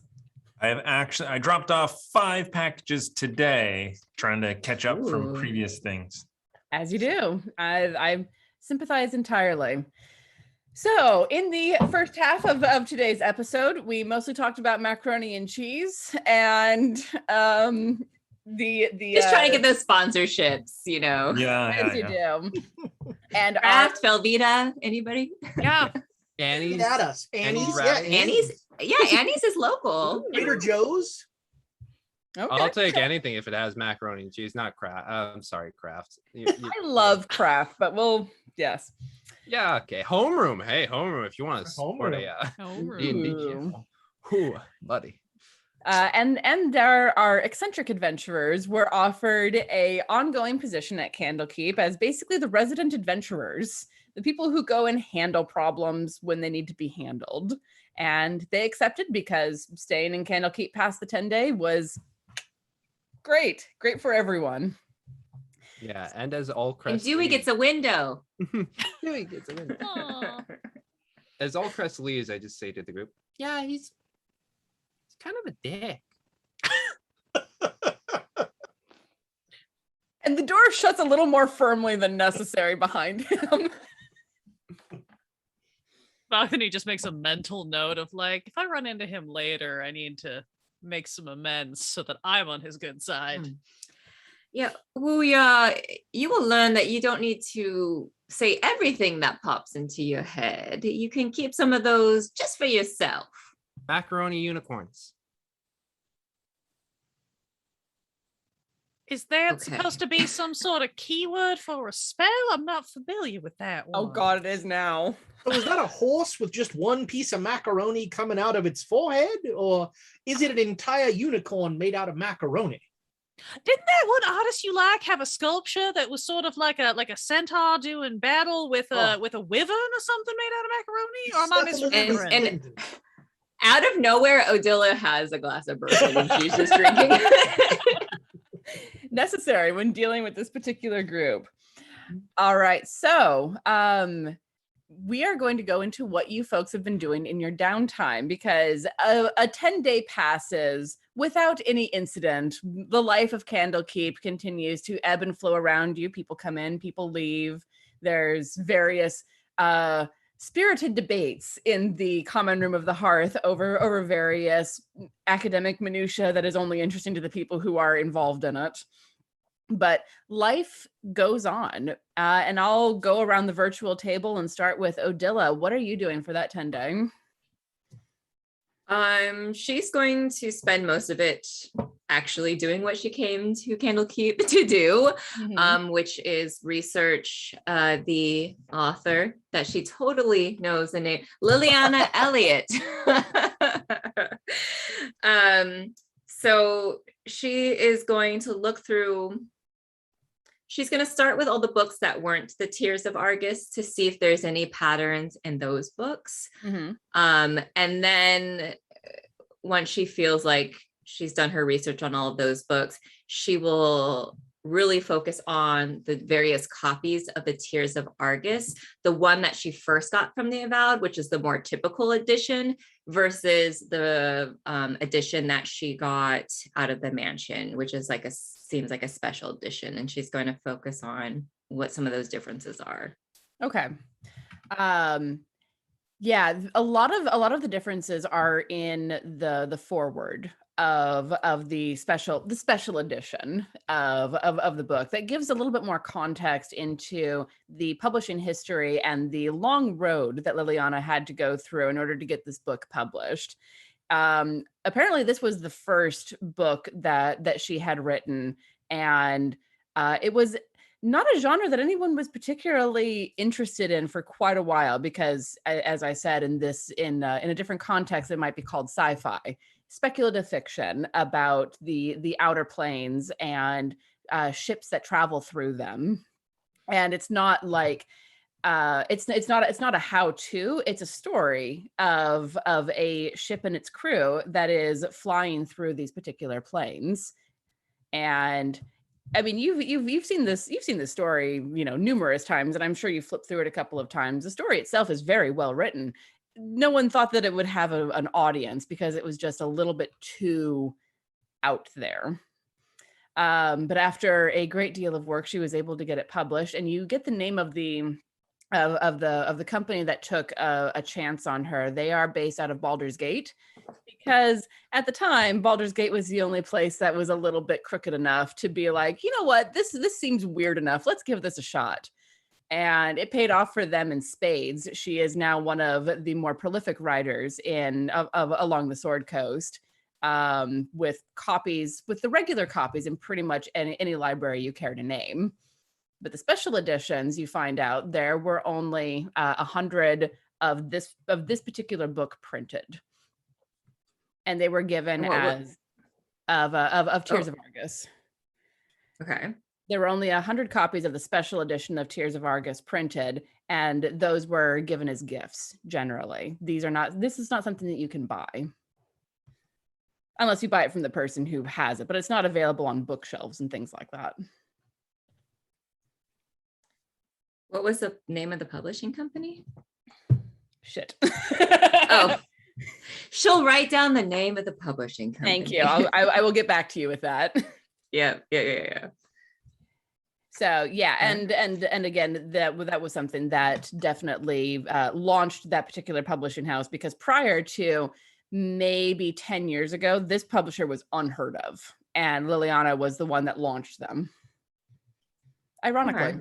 So not right away, but she will, just out of curiosity, perhaps later try to find other books by other authors that this publishing company took on afterwards. Okay. Yeah. She'll make a note that that's something she wants to follow up on, but it's not like urgent research. Sure. All right. So we'll come back around to that. Yeah. The other thing she wants to do is, if Wuya does decide to try to check out the Art of Macaroni, she'll kind of shadow him and see if the Avowed says it's available. Wuya, do you go to the Avowed in charge of checking books out and see if you're able to get that book? I would say that it would probably be only about an hour of one day. I would say, like, can I have the Art of Macaroni? Well, give us a moment, and they'll, go through the card catalog, which always takes a minute or it's got 12. a blue cover, and it says the Art of Macaroni. It almost looks like macaroni art-ish. I don't know what edition that was, but it was really nice. Yes, it looks like we have 3 different editions, but not that particular one that you mentioned. Okay. So Dilla makes note of that as she overhears that, and makes a note that she wants to go back to the mansion to see if it's there. All right. Dewey, what are you up to for this 10-day? So do we get rooms in a tower, right? Yes. I am going to first move into a room in a tower and do, like, lay down on the bed, like, see if there's a bath, like, really, like, put on the robe that comes with the room and the slippers, the full 9 yards of vacation. So the 3 of you are put into a suite of rooms. So there's a common room in the center, and then each of you has your own bedroom, and then there is a water closet / bathroom off of it as well. So yes, Oh, if that's the case, if that's the case, then Odila definitely has words. You two do not enter this room ever. And with that, and then she turns around and like shuts the door. Wait, which room did she take? Was it the big one? Oh, Yes. Sharing a bathroom with a 15-year-old and an 8-year-old. that would be my definition of hell. Yes. My dear, you should welcome my negotiation skills. I have never questioned your negotiation skills, Angel, but would you be offended if I invited Odila over to use the facilities on occasion? I think she Not a might bit. like to escape the boys. Not good. a bit. And then for at least 3 days out of there, I will be scribing scrolls. 3 All right. scrolls. What? Two Go ahead. scrolls of mage armor Mm-hmm. and 1 scroll of comprehend languages. All right. And that's in your character sheet? It's in my notes because I couldn't figure out how to add it. You have to add it as a separate item, and yeah, it's a thing. It wasn't in the manage equipment, so Yeah. All right. Yeah, that is noted. All right. Is there anything else that you would like to be doing during that time? if I heard about where that book was, the Art of Macaroni book disappearing and where it's going, I might want to, I think I'd also at some point have Rusty create a ruckus up in the attic again, and just because. Do you go back and forth to the mansion periodically, or are you doing ruckuses in other attics? No, in the mansion. There's plenty of ruckus in the mansion without Rusty. Don't worry. If the mansion is ruckusing. Yes, indeed. Lester, moreover, what are you up to during this 10-day? So yeah, I am turning the mansion into a speakeasy. Like the bottom floor of the mansion is the homunculi are going to get their wish of serving, and Gonna give them little tuxedos, yeah, like little pinstripe suits, and charging you pay to get in, and it's all once you're inside it's all free, and there's they can go to the only thing is don't go in the arboretum. There's we're not responsible for what happens to you if you go in the arboretum. We tell everybody who comes in gets told, like, if you enjoy, if you tell someone about this place, you tell your friends, but don't tell your boss. So over the course of the 10-day, what do you call this speakeasy? Club Scepter. Club Scepter becomes one of the best kept open secrets in Candlekeep. So most of the Avowed are aware of it. None of the great readers are aware, as far as you know. And it is. Can I just say now, once the pandemic's over and Quest and Chaos throws a party, we are definitely having a Club Scepter party. Absolutely. Oh God, yes. I will wear a pinstripe suit for this. For everyone. So on occasion, Dewey does go and carry some bags and slips him a little card that says Club Scepter on it, and like a little code on it, so they know. Dewey gets a so I get my cut. But I'm actually using the crime downtime thing, because one of the things I'm doing is I'm pumping every Avowed for knowledge about, like, work rotations and that sort of thing, just to, should a heist become necessary, I will have information. Okay. Sort of looking for contacts, looking for people who I can leverage. Okay. Could you roll me 2 persuasion checks, please? Of course. Let's give these birds of paradise a workout. Tamakatora also wants to know how the fees are for the exit password. I mean, it's free to enter. But you gotta pay to get out. I mean, if the mint juleps are flowing, who would want to leave? So let's see. So I have a 22 and a 20, neither natural. All right. You are able to make a couple of friends among the avowed once you've pumped them full of enough drinks, and you're able to make contacts with people who they're more than happy to chat with good old Les about all of the goings-ons of the avowed out in Candlekeep. You hear all of the juicy gossip. So you can make a note of that somewhere if you like, that you have basically two associates. Nice. And on my one day off, the actual reason that I came to Candlekeep, I'm going through like old, not like old history books, and actually reading about the family that is gone, all of my family, and just sort of like finding little stories about my former family that has, during this trip, I will find out at some point that my entire line is gone. There's no one left of my family. Okay. Interesting. Okay. So how long has it been since you have been in contact with your family? Hundreds of years. Okay.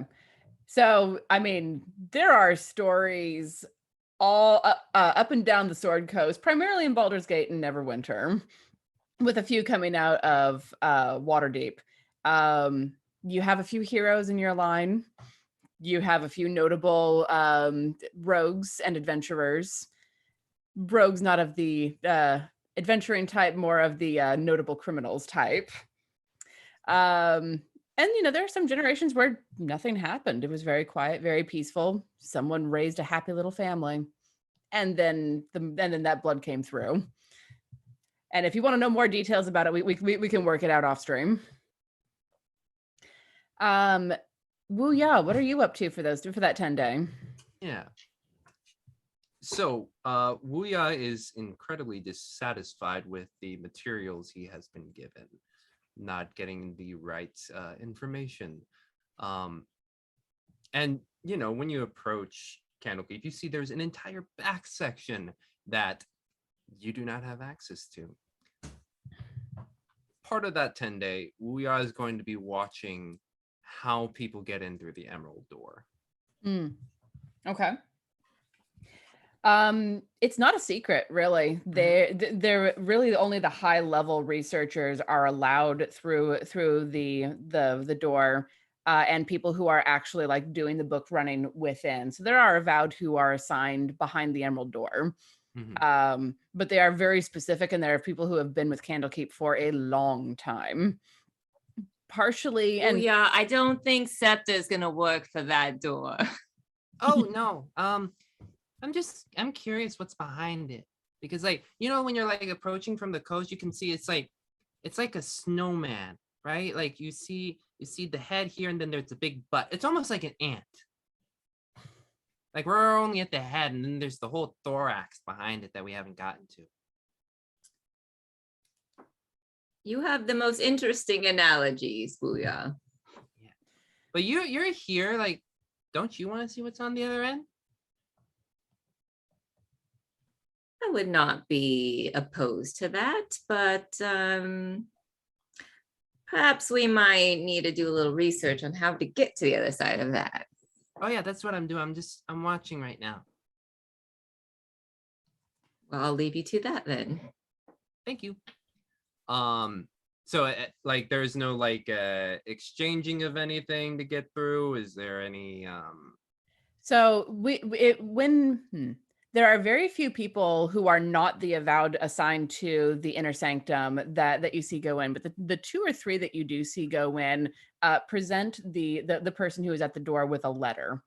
And it is opened, examined, and you see a glowing hand pass over it as I bump my mic. Glowing hand pass over it before they are granted entry. With my knowledge of magic, would I know what that glowing hand is? It is I would have to look up to see if there's a specific spell for it, but it's basically like the lights that you shine on a driver's license to make sure it's real.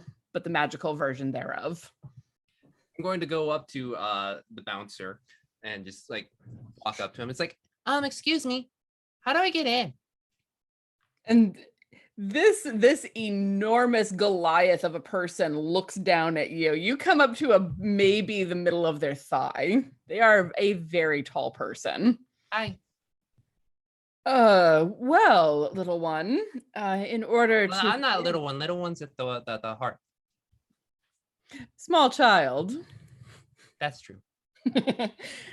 No one is allowed past these doors unless they work in the library itself, or if they have special dispensation, and there are only 10 people who can give such disposition. Oh, and who would that be? That would be the keeper of tomes, the first reader, or any of the great readers. Oh, okay. But you must have a very good reason for going in because, well, there's a great deal of knowledge that is very dangerous back there. Oh yeah, knowledge it can be really tricky. Is it possible I could talk to Vizier Og? Talk to who? He what is it? Not Gith. I always mix them up. Is it Gith Yankee or Gith Sarai? He's a gets the rhyme. Yeah. Can I talk with him sometime? Perhaps. He's a very, very busy person. Mm-hmm. And? You can, if you would like, you may send a message to him and he will answer accordingly. Okay. I cannot speak for the great readers. Oh no, you're not one. So I am not. yeah. Who should I give the letter to? Should I give it to you? No, you don't want to do that. Your job's here. I am busy. There are messengers who will take things to the great readers in their various workshops. Okay. Ask your friend Dewey. I've seen you around with. What can you tell me about Dewey? He's been here since he was about your age. Oh wow, that's a long time. He has been a most excellent young man from what I've seen of him. We don't interact very often. Cool. Okay. Yeah. All right, I'm gonna write that letter now. All right. Be well. Okay, bye. Goodbye. If at any point I can just position myself in a way to see one of those said people that have passed through, I just want to see like what lies slightly beyond the door. Slightly beyond the door, you would imagine it to be more grand with how incredible the emerald door looks like.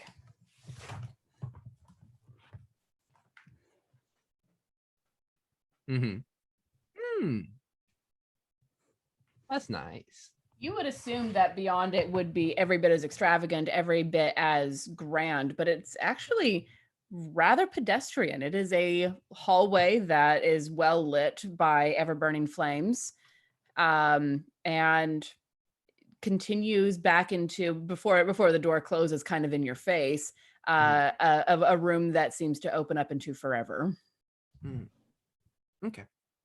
But it's the light is not quite good enough to get a good view on the room. All right. I guess with the remaining time, I would probably walk around the mansion, just save the arboretum, because apparently that's a shit show that we don't want to get into. Any fey dragons, they're fun.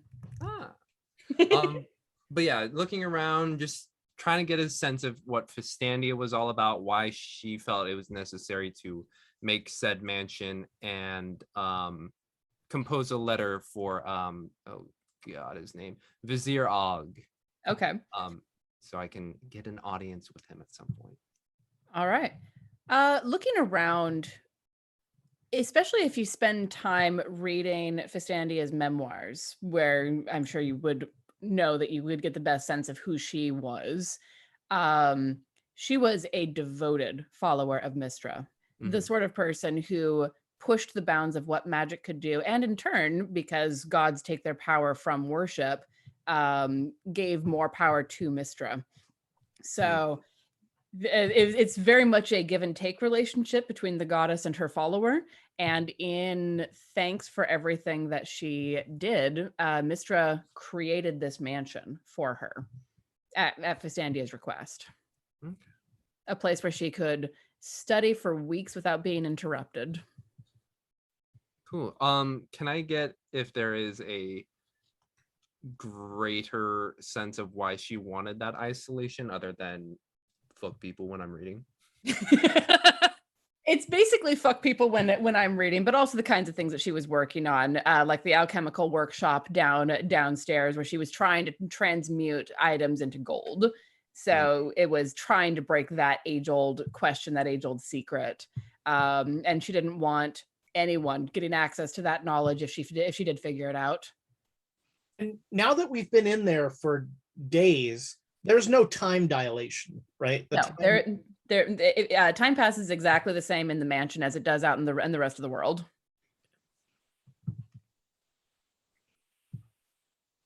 All right. I need macaroni and cheese and bacon. Some vegetables. The homunculi have a strict no macaroni and cheese rule. What? But like cumin. Macaroni.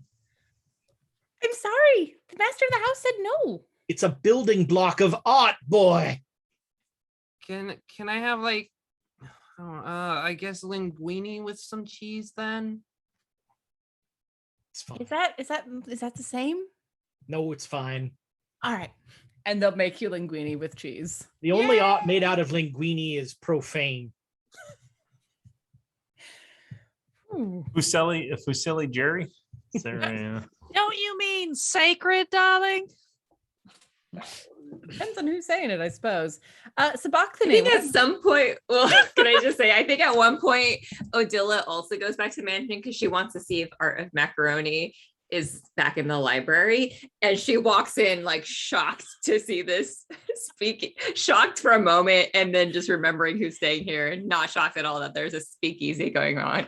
And she kind of just rolls her eyes and goes straight to the library. random person in front trying to get money from you to enter? Yeah. No, I don't charge. You all have carte blanche. So you go into the library where you had originally found the Art of Macaroni, and there it is, right back on the shelf where it belonged. And she'll leave. She's not in the mood to party tonight. I do have one other question I wanted to ask. I go up to that same scribe who told me about the Art of Macaroni prior, and I was like, why do you have multiple copies? Because every copy has something a little bit different, and every difference brings a different layer of knowledge. So if you look at the different editions and you see what changed and why, you can build out a more thorough knowledge of the Art of Macaroni. In this case. I was just curious as to why you had multiple copies. Because apparently in the Forgotten Realms, my macaroni is a high fucking art. Didn't expect to be adding that to the canon. I'm not from around here on the Sword Coast, so I guess I didn't know macaroni was like really big.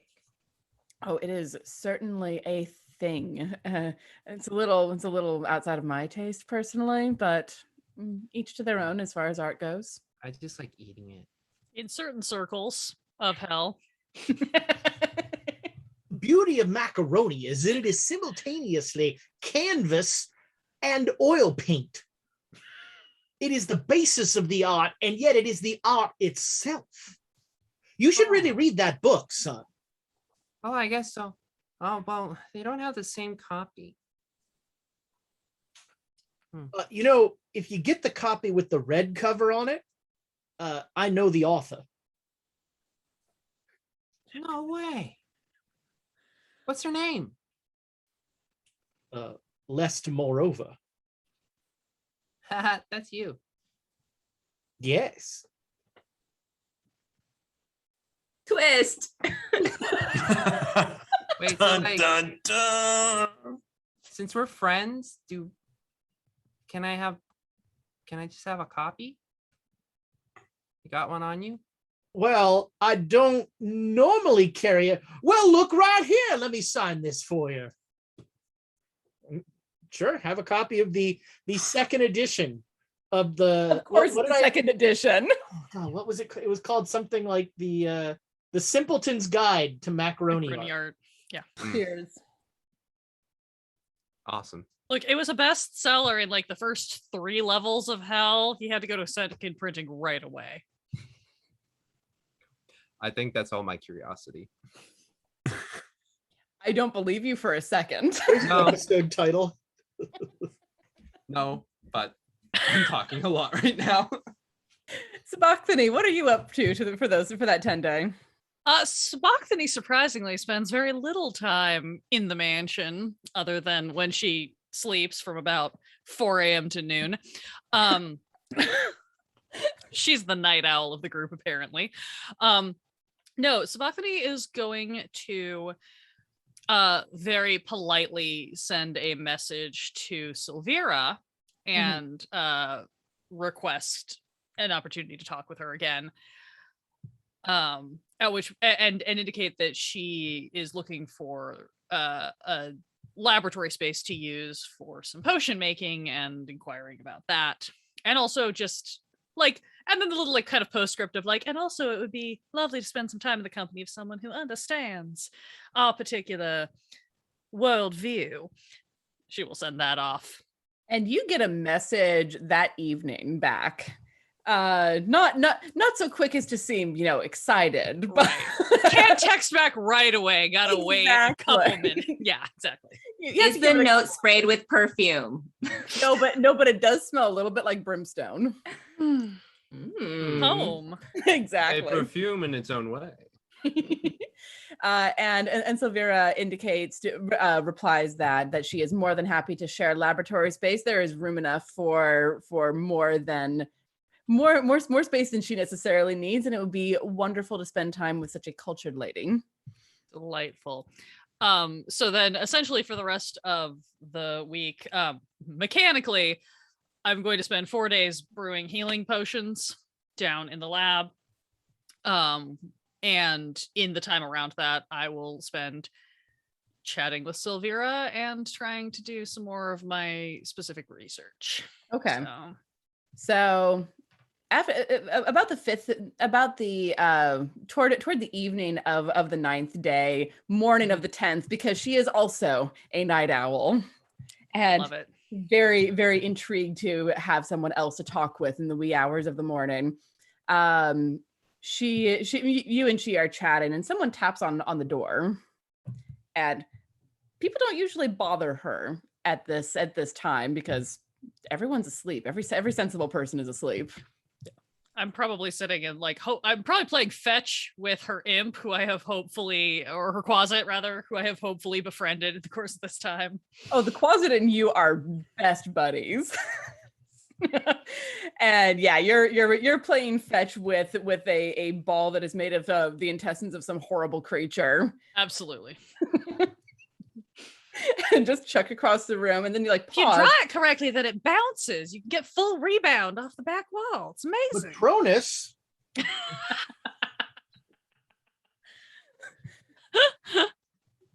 No comment. No comment. But a knock comes at the door, and Silvira is like, "Were you expecting someone, my dear?" Unless Lester is looking for me, but he knows perfectly well not to bother me when I'm working. That's very odd. I also assume he's busy drinking right now. It does seem to be a habit of his, does it not? And she, one of my favorites. And she gets up from the armchair where she was sitting with you, sets her glass of wine down, and walks over to the door. You two have finished working for the night, so she's in more, not her workaday tunic and trousers that can have various horrible substances spilled on it. This is a much more drapey dress thing. Yeah, we've moved to the rich widowess robes. Yeah. Very much Glasses of wine, so. yeah. With that drapey train out behind you. Absolutely. Only the finest. Oh, exactly. Out of the finest silk and horrible creatures from hell. And she opens the door, and there's a quiet conversation. Do you want to? I absolutely am trying to listen. Mother taught me to always pay attention to what's going on in your surroundings. All right, give me a perception check. That is a 16. All right. You're not able to hear all of what the person on the other side is saying, but you get the sense that Silvera had asked someone to keep an eye out for something, and it had surfaced. Yeah. So, and now they're and she comes back in looking very excited, holding a book. It's like, well, I was hoping that this would turn up eventually, and what a wonderful occurrence that it happened while you were here as well, my dear. Oh. And she'll bring the book over to the little side table and set it down, very, very pleased. And it is a book about 7 inches wide, 9 inches tall. It's a good sized book, but it doesn't look like it was bound by any printer that you are aware of. It looks like a journal where someone wrote a bunch of notes and then stitched them in themselves. The papers are all different sizes. The handwriting, when you flip it open, is horrifically fast. Like you have to kind of squint at the spiky handwriting to make anything out. And on the cover is the name of the book, Mazfroth's Mighty Digressions. And Clue. and the name of the author, Mazfroth Gether, are inscribed in beautiful gold ink on the front, and then the rest of it looks like garbage. But it's garbage that Silvera is very interested in. Lucy! Ah, Good kitty. yes, good. You know when to boost the ratings, my friend. She heard the name of the module and was like, I must make an appearance. He's a clever lad like that, very much so. But yeah, this book looks like it's not well stitched. It's not well put together, and she handles it very carefully as if it could fall apart in her hands at any moment. Mazfroth wrote a great deal about the weave and also about lycanthropy. And you might be interested in this, Sabachthani, how the demon lords of hell may be connected to the various kinds of lycanthropes. Oh, now that is certainly an area of my particular interest. Precisely. I am delighted that this arrived when you are here. And she'll be carefully flipping through, looking for that section. And she's like, I think this might be part of it. And she'll turn it so that the two of you can look at it together. Oh, yeah. Just right up in there, squinting like, Mighty Digressions is correct. Did this person learn how to write in cursive and then just forget entirely when they put pen to paper? They may have learned to write in cursive and then been struck repeatedly on the head. Ah, yes. Well, I mean, I imagine investigating lycanthropy and devils can do that to you. Exactly. So, and she's flipping through very like all of the casual drinking, widows relaxation is gone. This is the scholar who is now sitting here with Full you. snap. Yeah. Yeah, and I imagine you're wrapped up in it with her. Oh yeah, no, I'm just like fully over her shoulder, reading as much as I can, as fast as I can keep up with her. Mm-hmm. Yeah, and she does pause when she thinks that there might be a passage that you would find particularly interesting, and point out a couple of things, and then like, interesting. Because he's countering the idea that the god of the hunt, Malor, is the one directly responsible for lycanthropes, but he's evil, and there are were creatures that are not evil, such as werebears. Fascinating. So certainly he's considering that there are multiple origin points. Is that what seems to be the fear? I have never heard of this.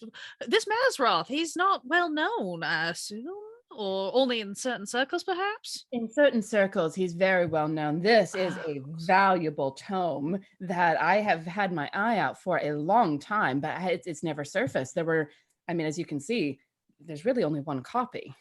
Yes, indeed. And Sabachthani's going to notice where some of the binding is coming loose and just kind of like gently like snake her hand up under Silvera's and cast mending on it to like stitch it back together a little bit. When you do so, you feel the tingle of the mending pass through your fingers and into the book, and it starts to reform, and then something warbles under your hand. Oh, no. Like you poked for lack of a better term, like you poked a bowl of Jello. Oh yeah, immediately pull the pen back like, that is not a sensation that I want when I am reading.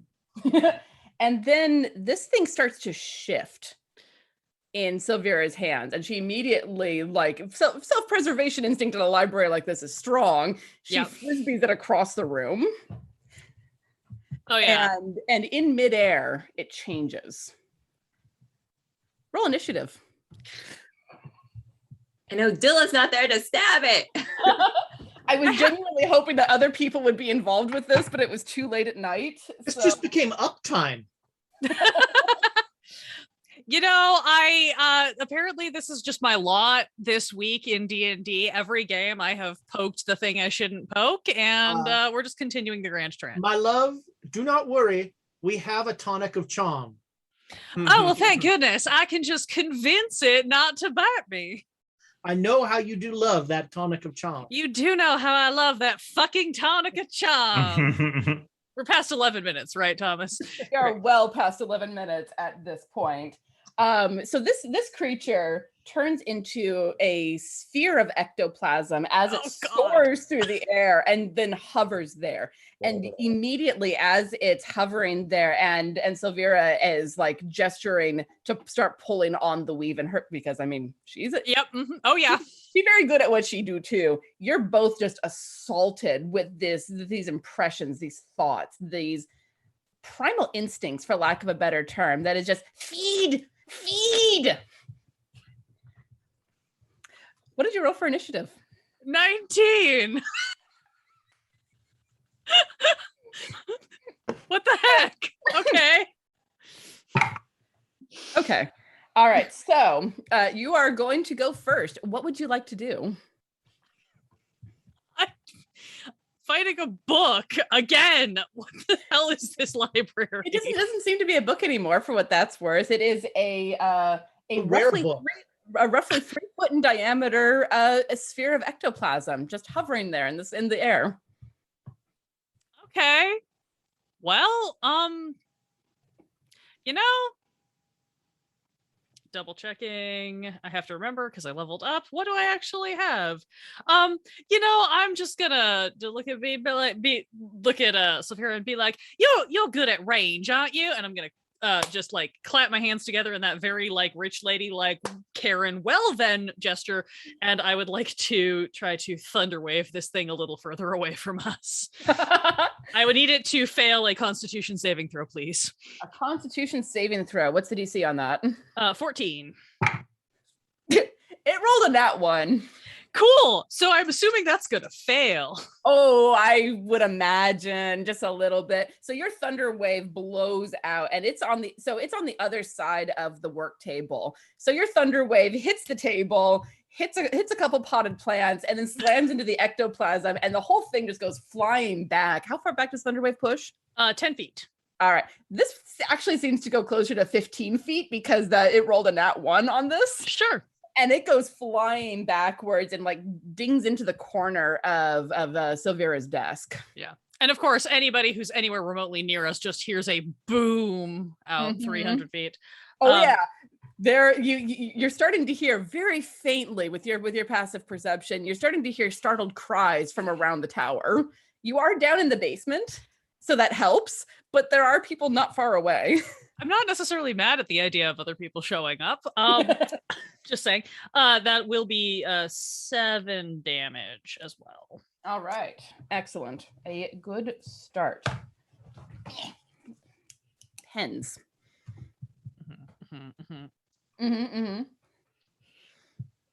At which point I will then turn to Silvera and be like, I apologize. I will replace those, pointing to the plants. And she's already gathering energy between her hands and saying, no, my dear, you are being very helpful. Thank you. Hide behind the high level character. I was going to say, this is some good foreplay for you guys. I said I was going to flirt with everyone now that I have charisma. I mean, and a tonic of charm. I am not drinking the tonic of charm for an ectoplasm. We can save that for a week. I might have to seduce a werewolf. I Look, didn't know you were playing a bard. Here she is. is that Oh, God. wait, is that a joke? I haven't been subtle about that fact. And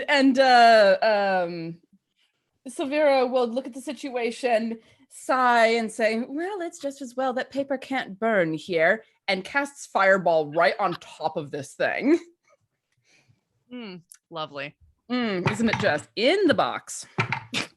Oh yeah, no, it fails that dramatically. And you watch as a lot of the ectoplasm around the edges of it just sizzles away, leaving like a handful, like you could cup it in your hand. Mm-hmm. And both of you are assailed with this scream of pain. Just like family reunions. Make me a Constitution saving throw at advantage, because it is very much like family reunions. Finally, a backstory that helps me instead of harms me. That's an 18. Oh yes, you pass easily. Like you now have it. Your head is not happy with this situation, but you don't take any damage, and you're not like dazed by it. And seeing that its shriek of pain did not seem to do anything to either of you, it's gonna start flying towards the two of you, reaching out with like ectoplasm pseudopods, tentacles. You're not quite sure what to call them, but it's definitely doing what James is doing right at this moment, trying to reach for the two of you, but it got blown back so far, and after she winged it across the room, that it can't quite get to you. But it can't get to you and still have an action. How's that? There we go. So it gets up to you and is trying to reach out, but it just is not quite quick enough as it comes back around to your turn. Okay. Then oh man, what do I think this thing is bad at? Probably everything, because it's ectoplasm. I'm just gonna look at it and just be like, really now, is that the best you can do? I've fought books that were far scarier than you in the past. And that's gonna be a wisdom saving throw, DC 14. Wisdom. As I mock it. Okay. That is a 12. I don't think that's gonna make it. That does not make it, unfortunately for it. And I did roll max damage, so that is 4 psychic damage. Okay. As you are essentially scolding it.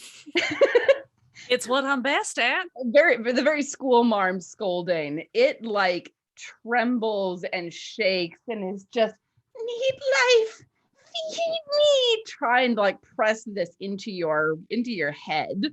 And then as you respond in kind with Emo is not here. As you respond in kind, it shudders and then falls on the ground in front of you and turns into a splat on the rather nice rug that was there.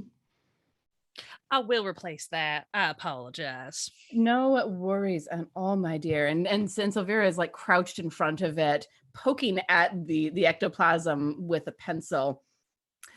Do you also participate in scooting the goo? I thought this was a young person's game. I'm afraid. Yeah, I was gonna say, I think Odila walks in, her head's in a book, she says, how many times can one author say wild, and like looks up, sees the goo, looks at the two, I don't want to know, and she just turns around and leaves the room. Is Odila also a late night owl? Because I love that. Just been following Sabachthani around trying to figure out where Sabachthani has been spending all of her nights. Like, I haven't seen her in a week. So Vera only briefly glances up at that. She is in full scholar mode at the moment and says, Sabachthani, dear, the shelf that is by my desk, there's a book on the third shelf, fourth in. Would you mind grabbing that for me? Yes, of course. And we'll go over and fetch said book. And she takes it from you and is flipping through it. Aha! I thought as much. Interesting. It's a gigawatsum. I'm sorry, a what? A gigawatsum. I do not name these And things. now we're in a Dr. Seuss book, I was just like, everyone. No, Sabathani just like deadpan stares at her and goes, "Do you also allow the 8-year-old wizards to name things in addition to giving them access to the library?" Look, it's much like Mordenkainen's mansion and all of those other. Whoever discovers it is the one who names it. And in this case, it was a 12-year-old boy who was almost dismembered by it, so he got the privilege of naming it, and he called it a Gig'em-What's-It. You do any of these wizards realize that they can, in fact, change their names to something? Well, my husband did it years ago. It's been very beneficial. You would think that they would know that, but Anyway, I am sorry about your book. I was attempting to assist, but apparently, since it is attempting to consume something. well, what's interesting about it is that a Gig'em-What's-It is. I will never be able to say this with a straight face. 1.21 gigawattsums. Thank you. Yeah. I am dead serious. That is the name of this fucking thing. I'm so mad. Wait, it's a I am ging too. Watson. I am really upset about this. It said ging Watsum. Gigawattsum. I mispronounce things. As Hey, Are we really going to be pedantic about the world's dumbest monster name? Yeah. It's Gigawatsum now. Yeah, So. DMs aren't wrong. DMs are not wrong. So the interesting thing about this is that this is a construct that a sufficiently advanced spellcaster can create, and usually it's used to hide protection inside of rooms and things like that, because it can be just about anything. As far as a small inanimate object, it can be a sword, it can be a pillow, it can be something that you don't quite expect. But when someone is there that you don't want them to be there, they can attack. And, well, it wasn't much of a challenge for you and I, but if someone without our abilities were caught unawares, it sucks life out of people. Had it been able to get its tentacles on us, it would have sucked the life out of us, or attempted to, at least. That sounds like one of my mother's tricks. From what you've said about your mother, she may be the originator of this particular creature. It's hard to say. Should I send her a nasty letter? Because I will. Let's wait until we confirm whether or not she came up with this terribly named creature. Indeed. I would hope she would have more class than that. So I think your 12-year-old boy is probably the one to blame. Well, I do hope you got enough information out of it to be worth your while. I feel a bit bad about robbing you the opportunity to do more investigation. Oh, it's hardly your fault. These creatures, they lie in wait. They're much like mimics, actually. They lie in wait until someone is not paying attention. Yes, you told me. Mm-hmm. Until someone is not paying attention, and then suck the life out of them. So honestly, having someone else looking at it and poking it into acting may have saved me. It may have changed back while I was sleeping. Well then, I redact my apology and instead say you're welcome. More And wine? More wine indeed. And I'm going to have a word with because books come in here when people use them as payment to get through the door. I wonder who brought that it one in and why. Would you like me to go upstairs and start a conversation while you deal with this? Well, pretty much anyone who could answer that question is probably asleep. So let's leave it for the morning. Fair enough. And she'll cast prestidigitation over the space to clean it up and go over and collect another bottle of wine and pour both of you a glass. I will go find the ball and continue with my game of fetch. As you do. The following morning, the word is all over the place in Candlekeep, but there was some kind of thunder spell that went off the night before, and no one's quite sure why, but there doesn't seem to be a problem. So there's a lot of speculation going on. You would think with the going off of spells, they would be a lot more, I don't know, worried. Oh, I forgot to mention Sabachthani. She did do ascending to someone. Okay. Yeah. You're not sure who she was talking to, but there was a quick exchange of conversation between her and someone else. We didn't Fair. hear anything in the club. I mean, you were in an extra dimensional space, so I'm assuming you wouldn't carry over. Unless someone said scepter at the moment that it happened. Well, seeing as it's called Club Septa, that is likely. Mhm. Just really DJ Still is question your constantly name dropping of it. your speakeasy. Smothany wanders into the breakfast party again, like 30 minutes late, with a cup of bourbon, coffee? Question mark. It's a dark colored liquid in a cup. Who's going to question her? Now the Dark Lord- homunculus get it right. Odila will just look up, give a look, go back down to her book that she brought to breakfast. So, how is everyone's morning so far? Pretty good. Mrs. Moreover, this is gonna sound really weird. Not as weird as anything else that's ever come out of your mouth. Go ahead, sugar. Oh, okay. Well, speaking of sugar, can I just have a little bit of whatever you're drinking? I'm not gonna drink it. I just want it. Why do you want it? Be very precise in your answer here, young man. Oh, okay. Precision, right? It's for a spell. What exactly is it that you need for the spell? Not the cup, not your spit, not you. The drink. That was indeed incredibly specific, and now makes me more concerned. Is I it mean, if you're I'm not gonna, alcohol spit. that you Yeah. need? I'm just gonna wave to like one of the servers and be like, "Excuse me, this is a very strange request. Can I just get like a little vial of, I don't know, your cheapest liquor?" Sure, I suppose. Thank Very- you. All right, sure. And And that's how to-go shots were invented in Candlekeep. a very Wow. confused serving person. It can be heard saying going into the back, "Do we have vials?" You realize they're gonna think we want to drink that swill. Oh, darling, after the night I've had, I do not care. I see.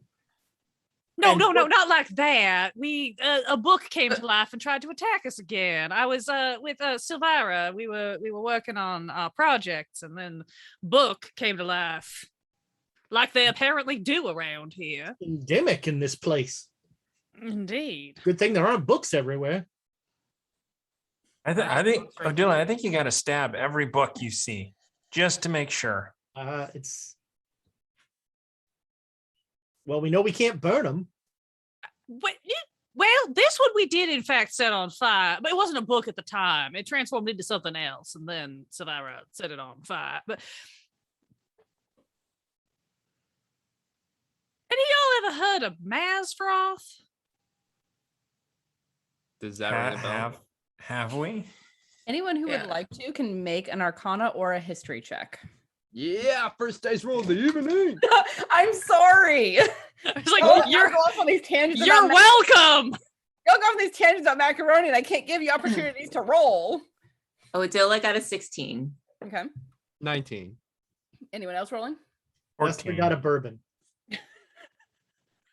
Also, Warped Bob in the chat suggested that we use the goo from our Gizmo what's it, whatever, Jello shots. When we do the IRL Club Scepter, we will make Giz Widget whatever Jello Goose shot. scoots. Some goose scoots. And, That's the password you have Oh, to say to man. get out. Goose There is- scoots and one bathroom. Oh dear. There is not much that is known about Mazfroth. He was, you're not even sure if he's still alive, but he is or was the sort of person who would run subjects into the ground. He was known for occasionally crossing over planes, which is how he learned, you would imagine, Sabachthani, about the possible connection between lycanthropy and the demon lords of hell. And generally, if you didn't know better, you'd say he might be a druid. But his writings and what you know about him is much more wizard than druid. He just tended to be out in the wild, a lot.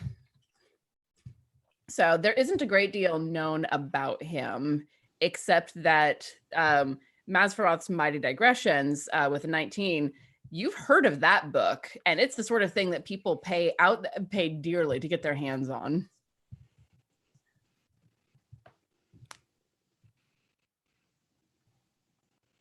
Wait. You didn't read Mazfroth's Digressions, did you? I read a good portion of it, and then it tried to kill us. It digressed. Indeed. Mightily, I might add. Well, at least it didn't digest. You're not wrong. You know, it was supposed to be digestions, but thank God for typos, right? Typo, really, yeah. That It's just a little autocorrect Reader's just saved Digest. us. This is why every spell book needs a good editor. Anyway, I mean, I read quite a bit of it. Savara and I got a good portion of the way through before it sort of Is that the name, or was that the noise it did? something like that. It's hard to. I'm not. Abyssal is a much more guttural language than common, but this was a little more juicy than what that usually runs. It's not really like a portion of my. Yeah, maybe a bit closer to something like that. Maybe more in the like primordial sounding range. It's hard. It's a hard sound to replicate. And Closer, once closer. again, Odila has lost her appetite. I enjoy the Mariah Carey, like one hand in the ear part of that. You're gonna lose so much weight, Odella, being around these people while they're describing sounds. Odella, Yeah. if you're not gonna eat, you're gonna like die. Sweet revenge. I almost made Alondra spit her drink. Still not my best spit take. That still goes to Matt. You'll have to keep trying, but you were close. But like Odella, Well, eating. Ouya, perhaps you could refrain from making Speaking disgusting primordial at the dinner sounds. table. Oh, Mhm. do you have a weak stomach? I didn't know. You seem to bring it out of me, Ouya. Okay.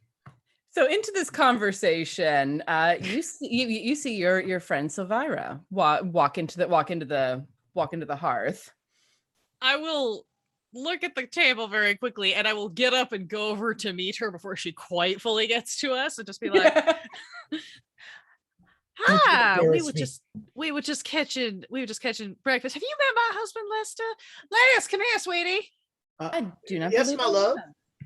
have. This is my husband, Lester. I've been telling you about. This is Silvira. She's the one who has been allowing me to use her workspace. Oh, my wife has sung your praises repeatedly, and she has undersold your grace and your beauty. Oh, she has spoken very highly of you as well. I feel I already know you. It is a pleasure to meet you in person. As well, have you met our coterie of children? Dewey, I know. He is something of a protege of mine. Yes, Dewey was in fact the one that introduced us. And of course, that is Wuya, the 8-year-old wizard that I have mentioned, and Miss Analdi, who has been invaluable in our recent research and studies. Oh, well, Miss Analdi, a pleasure to meet you, Wuya. This is your group. I believe that all Chris mentioned. Oh, we're fully a group now then. All right, that's fair enough. Curious, what do you think of Allcrest? I keep my opinions about the other raiders to myself. Oh, okay. How about you keep it to yourself, but you like say it out loud really close to my ear? Well, yeah, remember what Adila was saying about inside versus outside voices? Yeah, it would be a very, very, very inside voice, like inside my ear. Sabachthani, this was not the first book to turn like this. There have been more? Why don't the 5 of you come with me? Alchris mentioned that you may be able to help with tracking down problems. Yeah, we're on payroll. We're like adventurers on payroll. That's You what we know, are. the ones we don't start, we're happy to solve. And that gets you a twinkling smile from Zavara as she leads you to that conference room that seems to be where the great readers take people to talk about stuff. Y'all should consider maybe getting multiple conference rooms. What happens if two of you need to talk to people privately at once? I'm just putting it out there. Oh, we generally do ascending to do ascending to make sure that the others aren't in there. Oh, you've got a reservation system. Excellent. Exactly. Macaroni. Odilla's we really gonna- set this room up. Odilla's gonna go back to her chair and just decide, I guess this is gonna be my chair for the time being. Is it possible if we're gonna be doing this a lot, we could get like a permanent higher stool for this one? Oh, certainly. Yes. Actually, let me. And she'll put her head out the door briefly, talk to someone right outside, and come back in. A moment later, one of the avowed comes in carrying a bar stool. Thank you, gosh. Oh, I thought you were gonna say a booster seat. I thought about it. I did, but an 8-year-old's hips are a little bit too wide for most of those. It's fair. Oh, this is nice. You guys you can see the whole table as opposed to only seeing like your chests and your It heads. has been a long time since I was a wee sproutling, and yet I somehow remember how awful that was to try and see what the adults were doing. Like, honestly, even Dewey's older than me, but I have to take 2 steps for every one of his, and it's just annoying. Well, the good news is that you will grow, and you will probably be about as tall as him. Really? I think so. Dewey, you're tall. Yeah. Yeah. 6 foot Sabachthani, who is like 6'5" in heels, just kind of looks as like Dewey is in fact a fine specimen of height. Well, I mean, Mrs. Moreover, as Mr. Moreover said, you are a titan. Oh, did he call me that? That's so sweet of you, Les. But Dewey's just tall. So Lanky, Savira is watching this conversation and just. I understand why we have our conversations at night, my dear. Indeed. And then she'll turn her attention to the rest of the table. So it appears that this is the 3rd book that has transformed into an ectoplasm sphere hovering in the air. I was not aware of it because it was outside of my section, and I've been doing my experiments. But over the last month or so, it's happened 2 other times. So is the library under attack? I don't know. It seems an odd way to attack. It is not a terribly powerful creature. It can do damage if someone is caught unawares, but I mean, the first book materialized inside of the restricted section where Oh no. significantly stronger people were there to deal with it and deal with it swiftly. All right, not the real restricted section. Mm. Oh no, the magical restricted section. All right. I mean, none of these books can leave Candlekeep, correct? Correct, but if they are used as payment in order to get in, and then they transform, they're no longer they're not books. They even never were. You have a record who brought in both of those books? The avowed keep very good records of who brings what books in. So my request for the 5 of you is that you find out who brought in the books. The person who brought in Mazfroth's should still be here. This just arrived yesterday. Right. At the risk of bringing up a sore subject, you don't think any of this might have to do with that attack on Candlekeep some years back? And she definitely winces a little bit at that and just Would we all know about that? Dewey would. Unless did you keep track of Candlekeep before coming this direction? I suppose is the question. I guess Odilla probably wouldn't have. Not necessarily. You might have heard rumors about a dragon attack in this area. Dewey, you remember this vividly. It was It was an event. Someone from the Hells made an attack. They weren't able to get through, but it was a significant volley over the walls. How far would that news travel? In academic circles, really far. Outside of academic circles, probably not so much. Candlekeep is the nerd keep. So Can you refresh Dewey's memory on what happened? hold on, let me get the information on that. I might have it pulled up. Let me check. I probably had a perfect hidey hole for. Oh yes, deep dragon. inside of your hole in the wall. Here it is. So what you remember of hearing about it? So it was that was 4 years ago, and it was there were a host of devils that besieged the keep. And then a year later, a mysterious woman on a black dragon made an aerial attack and seemed to be going after one of the abandoned towers. No one knows why, or at least if they know why, they haven't said anything to you. But the siege lasted for about a week, maybe a little bit less than, before being wiped off of the material plane. The tower that it was attacking, was it beyond the Emerald Gates or out in the Court of Air? It was beyond it was back in one of the back corners, but it's been, as far as you know, that tower is abandoned and has been for about a century. That seems like a clue that maybe we should investigate as employees. What is that of the tower library. labeled? The far back tower. The most far back Only tower. empty, the totally empty tower, I swear. Inconsequential. Quite. I do not believe that it had anything to do with that. This creature was it these creatures are aberrations and they're created. Oh, that's an entirely different subject Exactly. then, of course. And it's certainly entirely possible that it might be a way to worm under the door jamb and try to get less a full frontal assault and more of a sneaky type of thing. But that doesn't feel right. There would have been more than 3.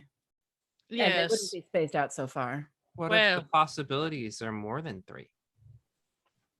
That certainly is a possibility. And that is one of the things that I would very much like the 5 of you to investigate. I think the best course may be to find out who brought them in and where did they get these books. I mean, the mighty digressions, that person would have been let in nearly immediately. They wouldn't have needed to wait outside the gate.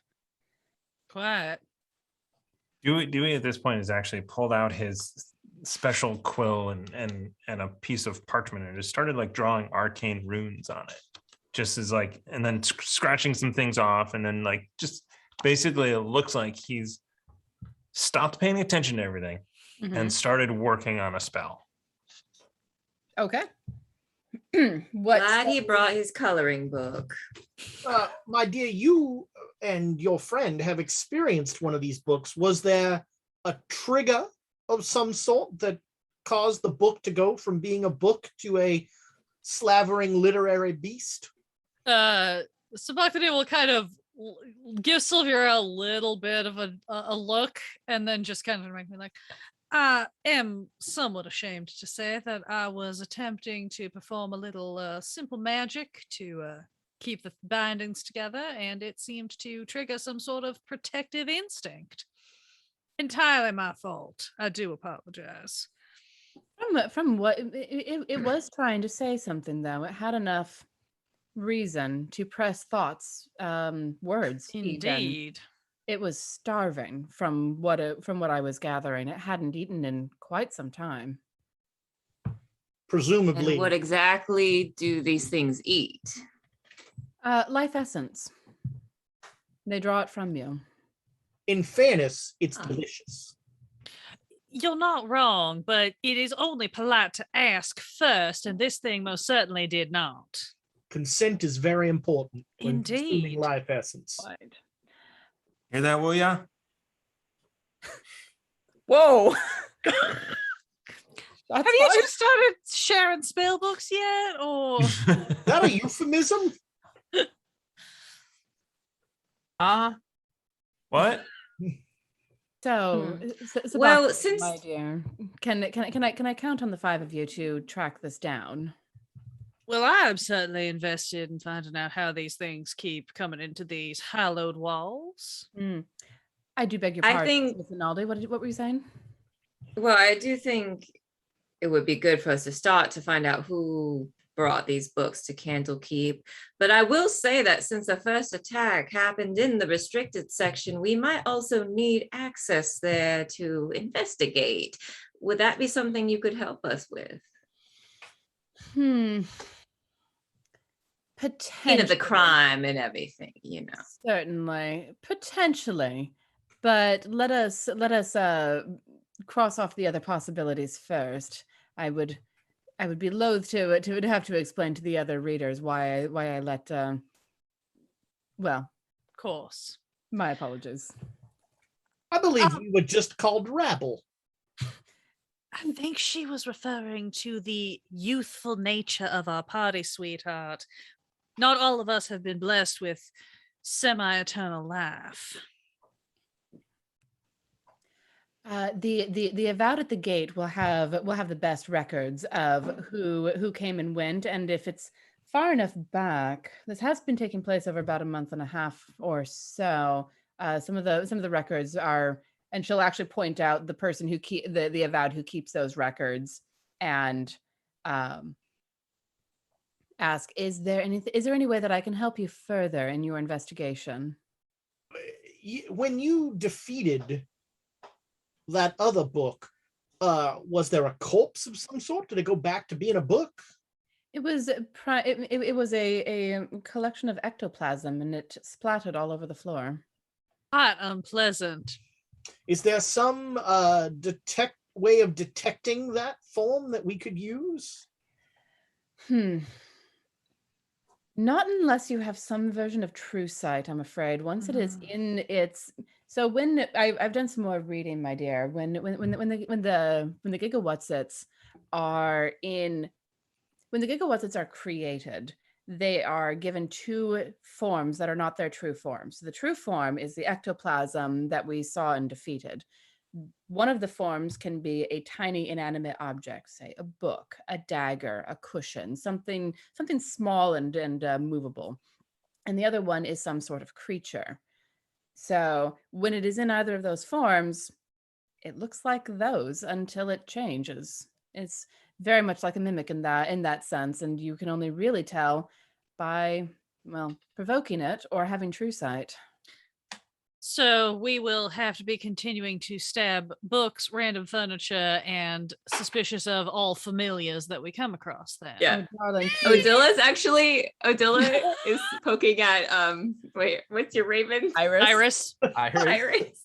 Just very gently. Well, luckily for you, we have a proclivity for provoking just about anything. Oh, darling, you pulling out the $5 words already? And Savira just kind of nods, says, I have heard that. Well, then I will leave it in your capable hands, and I may be able to be of assistance with magical items if you need them, but we will discuss that. Well, all right. We know where to find you. At least I do. And with that, she'll look around to see if there are any further questions. What do you think? Do we at this point basically he's trying to cast the spell that he just made up, and the paper just goes and vanishes in a puff of smoke. Like, it doesn't burst into flames, but it is consumed. He's like, God damn it. Okay. When you finish this particular mission, Dewey, why don't you come and talk to me about whatever you're working on here? Maybe we can sort through the magical creations you're trying. Yeah. Okay. So what happened? Sorry, I was focused on this. I'll explain it to you Okay. as we walk. More books are killing more people. We've got to figure out which ones. Stab some books. Okay, good. Got it. Please, Or less. please don't stab books unless provoked. I refer you to my previous. Yeah. What if Mr. Moreover provokes me and I stab a book? No. If Mr. Moreover provokes you, you should stab Mr. Moreover. Right. Okay. I think we've got some I'm people a doctor, to talk darling. to. All Perhaps right. we should be on our way. And Savara will look at all of you, give you a nod. Good morning. And yes, you know where to find me if you have any further questions. And with that, she will leave the room, and that is where we will end the episode tonight. The least tense cliffhanger ever. I'm okay with this. I've done enough damage with cliffhangers on redacted reports lately. You didn't think we were going to get to the modules. So. Yeah, so as I is tradition, genuinely we did got not. to the module right at the end. Okay. Hold on. Let's back it up for just a second and Oh. let's make a cliffhanger. All right. All right. So we need to find these people, right? I'll be bad cop. Somebody needs to be good cop. Oh, I can be a good cop. Oh, Iris, she's a great good cop. That was the cliffhanger. We'd find out. There we go. That's the cliffhanger. Thank Oh my you all. gosh. Dewey being bad cop. I'm imagining that it'll go exactly like Elias being bad cop. Good The kitty. children will be good cop, bad cop, and the grown-ups will just watch and be like, yes, cause a distraction and go deal with other things. Yes, Just exactly. like 10 minutes later, they'll come out and be like, I'll tell you anything. Just get me out of that room.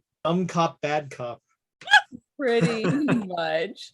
Well, thank you all so much for joining us for this episode of Swords and Sages tonight. We did actually get them into the module, and I'm very pleased about that.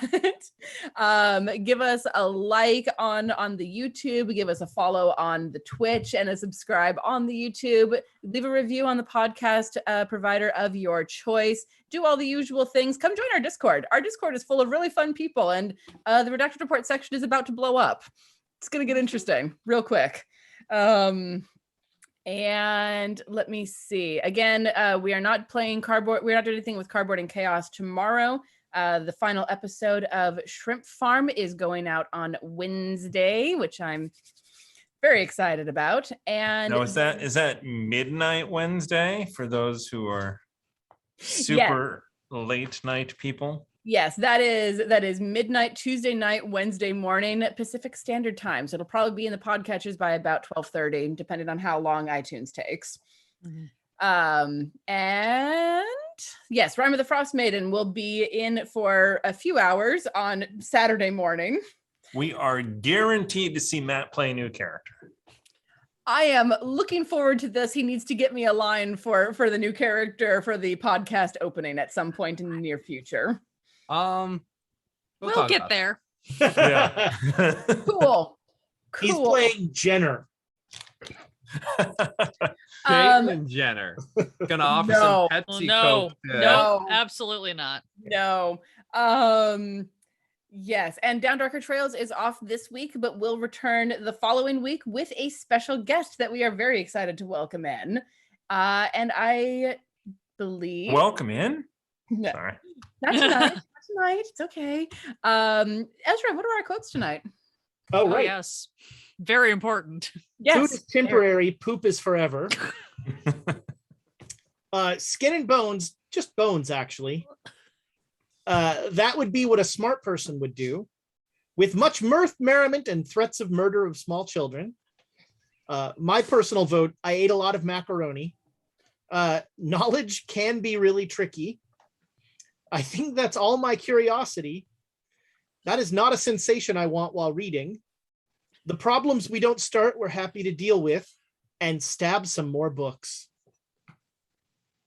Would you mind writing those, typing those up and sending them to me, Ezra? Sure. Thank you very much. Well, and thank you all very much for joining us tonight. And we will, we're back on next week. Yes, the schedule is so all over the place that I have to try and remember where things are. So we will be Yes. back next week with more Swords and Sages, and who knows, they might actually track down where these books came from. We'll We find might out. open a door. You might open a door, you might open a book, you might get, nommed on by a were creature. I gotta learn how to make the logo out of macaroni. Yeah, we could eat some macaroni. Have a lovely night, everyone, and we will see you next week.